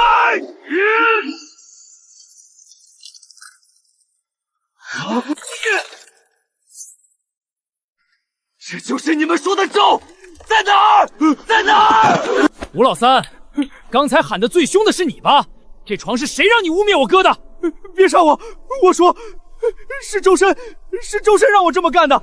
他说只要毁了陆枫的名声，这木匠活以后就归他弟弟了。周深，你是读书人，怎么能干这种缺德事？周公子，还要我也给你一斧头，你才肯说实话吗？不怪我，不是我出来的，不是我想出来的，是宁修文，是他教我的。那些梵文符号也是宁修文画给我的。他说陆家人老实好欺负，这是万无一失的毒计。我是被他蛊惑的。让开，快让开，让开！宁大才子，好戏才刚开场，这是要去哪儿啊？陆青青，放手！我是秀才，我是斯文人，你敢动我？我的腰，杀人了！修文，真的是你？你怎么能干这种下作事儿？李正书，你别听他疯狗乱咬，我是读书人，怎么会懂木匠的勾当？是他自己心术不正，还要拉我垫背。宁修文，那天喝酒是你亲口说的，你说要整死陆家，让他们永世不得翻身，你血口喷人，我要去县衙告你们，告你们污蔑功名。去县衙？好啊。那就让县太爷查查，你那几本所谓的圣贤书里，是不是夹着那张梵文图样？宁修文，今天我不动你，不是因为怕你，是因为你这条命还得留着慢慢玩。既然宁秀才死不承认，我也懒得脏了手，毕竟动手的是周吴两家，冤有头债有主，滚吧！哎，这孩子算是彻底废了。宁修文跑了，这笔账就得你们扛。我哥这腿伤，还有那张床的工钱，怎么算？我们赔，只有这么多了。陆姑娘，剩下的能不能打个欠条？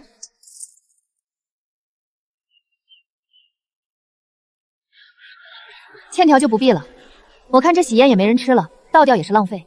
这3两银子算医药费，剩下的债就用这顿酒洗抵了。兄弟们，今天敞开了吃，算吴掌柜请客。好，谢谢青青，谢谢吴掌柜。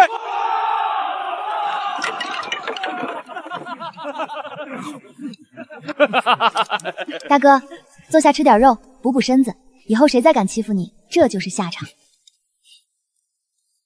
小妹，就这么放过宁修文那孙子，太便宜他了。让他身败名裂只是第一步，我要让他爬得越高，摔得越碎。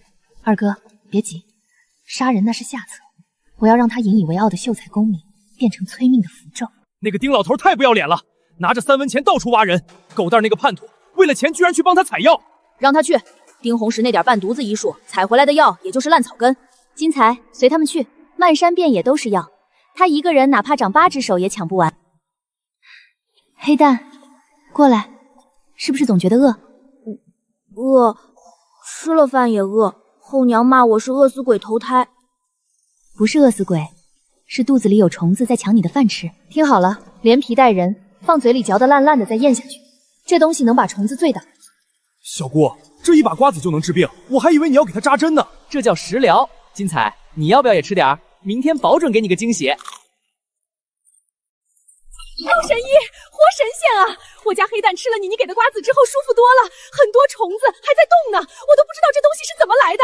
那叫蛔虫，虫排出来以后黑蛋就能长高了。我以前还打他，以为他是贪吃。陆姑娘，这些黄豆是你诊金，以后谁敢说你坏话，看我不教训他！各位叔伯婶子，咱们陆氏诊所保证童叟不迁。走快点儿，还要去你那个穷酸同窗家借钱，丢不丢人？闭嘴！妇道人家懂什么？这叫通融。等我中了举人，中举？就凭你，现在连流云村的狗看见你都要叫2声。我爹说了，不再给你1分钱。丁香，你别忘了，是你当初死皮赖脸要嫁给我，现在嫌我穷，晚了。我那是瞎了眼，以为嫁了个官老爷，结果是个只能靠女人养的废物，连陆青青那个贱人都比你强。这就是那个负心汉秀才，真是一对活宝。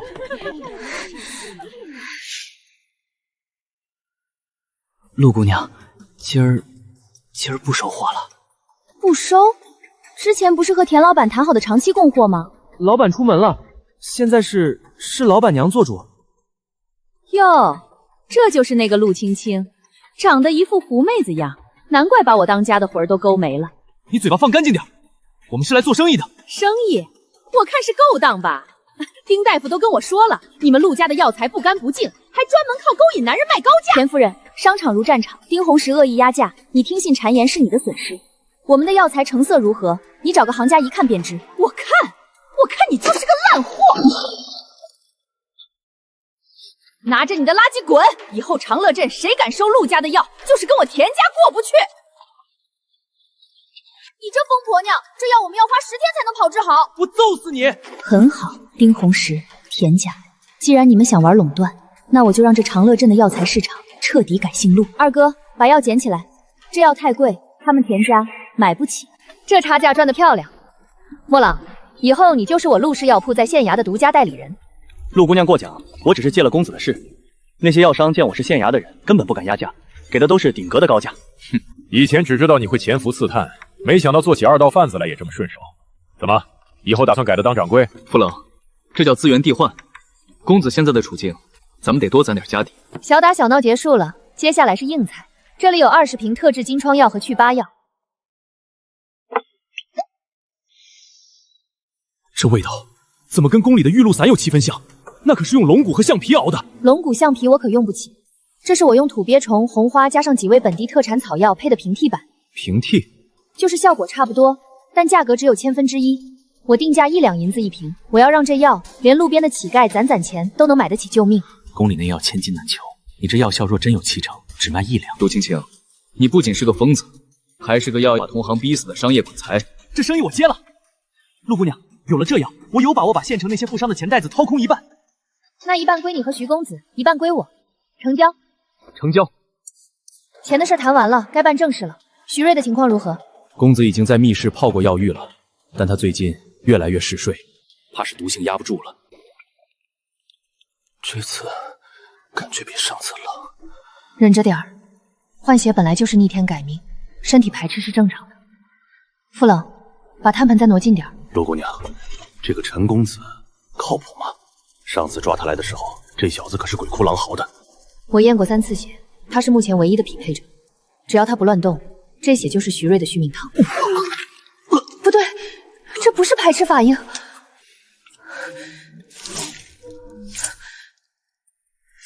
有毒，银针没变黑啊！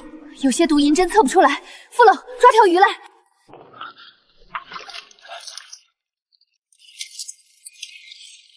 血里有毒，他是自己在服毒。傅冷，把屏风撤了。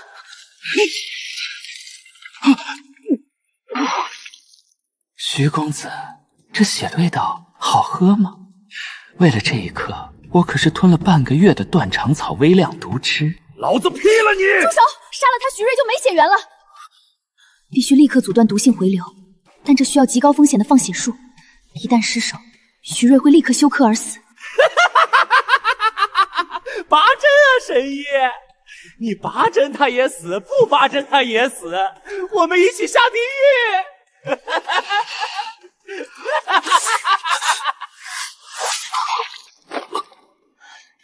快，取烈酒，干净的鹅管，再把我药箱里的解毒草捣碎，榨出汁液备用，动作要快。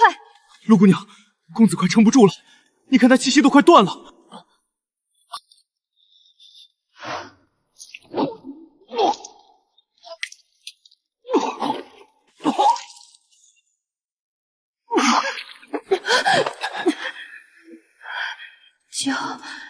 救回来了！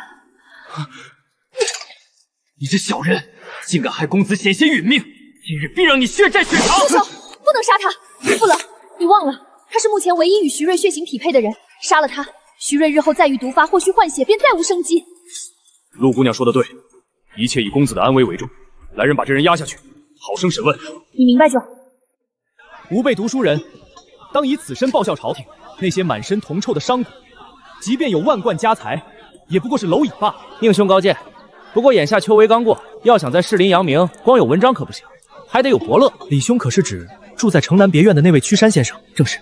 屈山先生曾是国子监祭酒，但他性情古怪，厌恶八股文章，唯独痴迷搜集天下奇书。奇书就是那些闻所未闻的怪谈野史，或者孤本残卷。上次有个落榜秀才，仅仅是送了一本在此地失传的南疆古录，就被先生收为关门弟子。奇书若能投其所好，何愁前程似锦？想要奇书，那我便送你一本足以名垂千古的好书。小妹，啥奇书？咱家只有账本。二哥笨，师傅这是要给那小白脸下套了。你看师傅那相，跟上次坑丁红是一模一样。少贫嘴。四喜，去买最好的宣纸和墨汁，还要一罐鱼碧胶。二哥，去帮我找几个机灵的街头乞儿。得嘞，只要能整这姓宁的，让我去抓老虎都行。宁修文，你既想走捷径，我就给你铺一条通往地狱的青云路。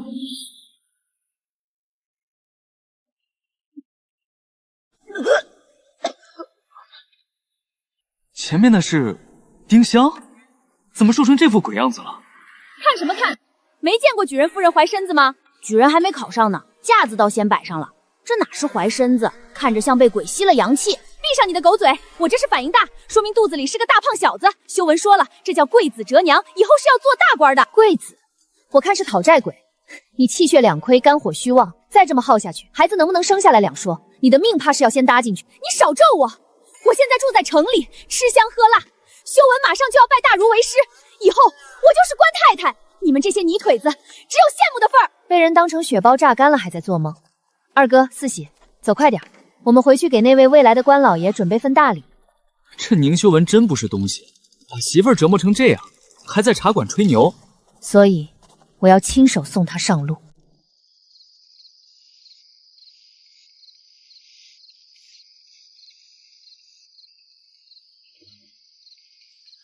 师傅，是不是画的太生动了？不生动怎么能吸引人？那屈山先生虽是大儒，也是个男人，是男人就过不了这一关。正常翻阅看到的是长舌女和一犬救主，但只要手指稍稍用力摩挲，这胶水就会松开，里面的惊喜就会像炸弹一样蹦出来。若是宁修文把它当成正经奇书献上去，等到屈山先生当众翻阅时，那画面这辈子别想在读书人堆里混了。青丫头，这招是不是太损了点儿？毕竟是读书人的名声。爹，他对付我们家的时候可没想过名声，对付恶狼就要用猎枪，而不是佛经。爹，这个字念诈，兵不厌诈的诈，您学会了吗？学会了，只要能唬住这个家，爹宁修文，饵已撒下，就等你这条贪吃的鱼上钩了。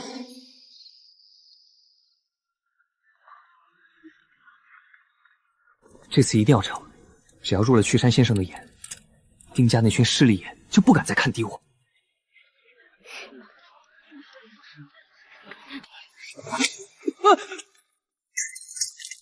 我的蛋，这可是家里最后的老母鸡下的。大老爷饶命，我不是故意的。快滚，真是晦气。还好书没坏，这可是我的命根子。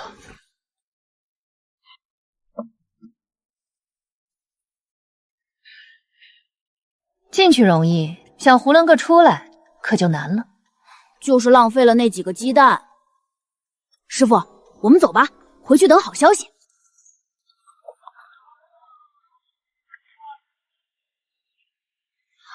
是他。师傅，怎么了？那是谁？那个换血的死尸，他竟然不是普通的棋子，他是京城派来的执旗人。四喜，快走！这明安县的天，怕是要变了。师傅，这和书里写的不一样啊！不是说战马威风凛凛，日行千里吗？这几匹看着连磨盘都拉不动。书里那是美化过的，好马都送去边关打仗了，剩下的这些能喘气、能拉车就算不错了。那匹呢？毛色发红，是不是传说中的汗血宝马？长松大爷说这种马跑起来出的汗像血一样，只有大将军才配骑。少听村里老头瞎吹，要是真流血汗，那将军骑一拳下来，屁股不得染红了？不知道的还以为将军来了月事呢。那是咋回事？这位小兄弟有所不知，并没有想真的流血，只是因其皮薄毛细，奔跑后血管充盈，透过皮肤显出红色，故而世人误以为是血汗。公子说的对，但也不全对。哦，姑娘有何高见？这种马肩颈部位的毛细血管极度发达，在此地这种干燥气候下剧烈奔跑，血管壁受压破裂，确实会有少量血液混着汗液渗出，这叫寄生虫性出血，是病得治。这种说法闻所未闻，却又异常合乎逻辑。寄生虫，姑娘懂医？不懂，听村口兽医瞎咧咧的。四喜，这地方太臭了，咱去买大肘子，不买马了。兽医？哪家兽医能懂这些？这小小的明安县真是卧虎藏龙。陆姑娘，那个我不方便，我先走了。我不就是想学个车吗？她又不是黄花大闺女，跑什么？别看了，她那是害羞，这种技术活还得我来教。傅大哥，你脸皮真厚，这叫自信。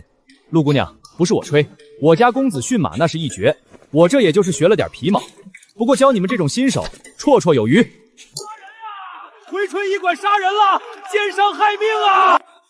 怎么回事？这县衙后门也敢大声喧哗？站住！慌什么？谁杀人了？医馆出人命了！田乐山的货源除了我就是丁红石，他的货早就在前几天出清了。这批新进的货绝对是丁红石的。傅冷，这是大事，药材混假是要掉脑袋的。田乐山的货是丁红石供的，要是让他们反应过来销毁证据，这黑锅没准就要乱扣了。丁红石就是那个流云村的庸医？对，他医术不精，变药不明，为了赚钱什么烂草根都敢往里掺。你是县令大人的亲信，现在带人去查，一抓一个准。你这是想借刀杀人？我这是为民除害。难道你想看着以后许你家公子吃的药里也混着毒草？来人，带上仵作和差役去流云村。丁红石，这回我看你怎么翻身！冤枉啊！我是冤枉的，那是田乐山陷害我，我可是十里八乡的名医，你们不能抓我！名医，药材里掺了断肠草的根须，吃死了人，证据却活脸叫名医，带走！放开我爹！你们这群强盗！我要让我父亲去告你们！冤枉啊！我是冤枉的！是你，陆青青，一定是你陷害我爹！你这个扫把星，你不得好死！丁香，饭可以乱吃，话不能乱说。你爹采药不分良友，卖药只图暴利，这就是胡说！我爹是为了这个家，你就是嫉妒我们要过好日子了。好日子，靠坑害人命换来的好日子你也敢过？你们父女俩，一个庸医害人，一个虚荣吸血，真是绝配。我不服，我有功，我给那个大人物献过药，那个贵人的药引子里有紫槐，我知道那是给谁用的，那是给……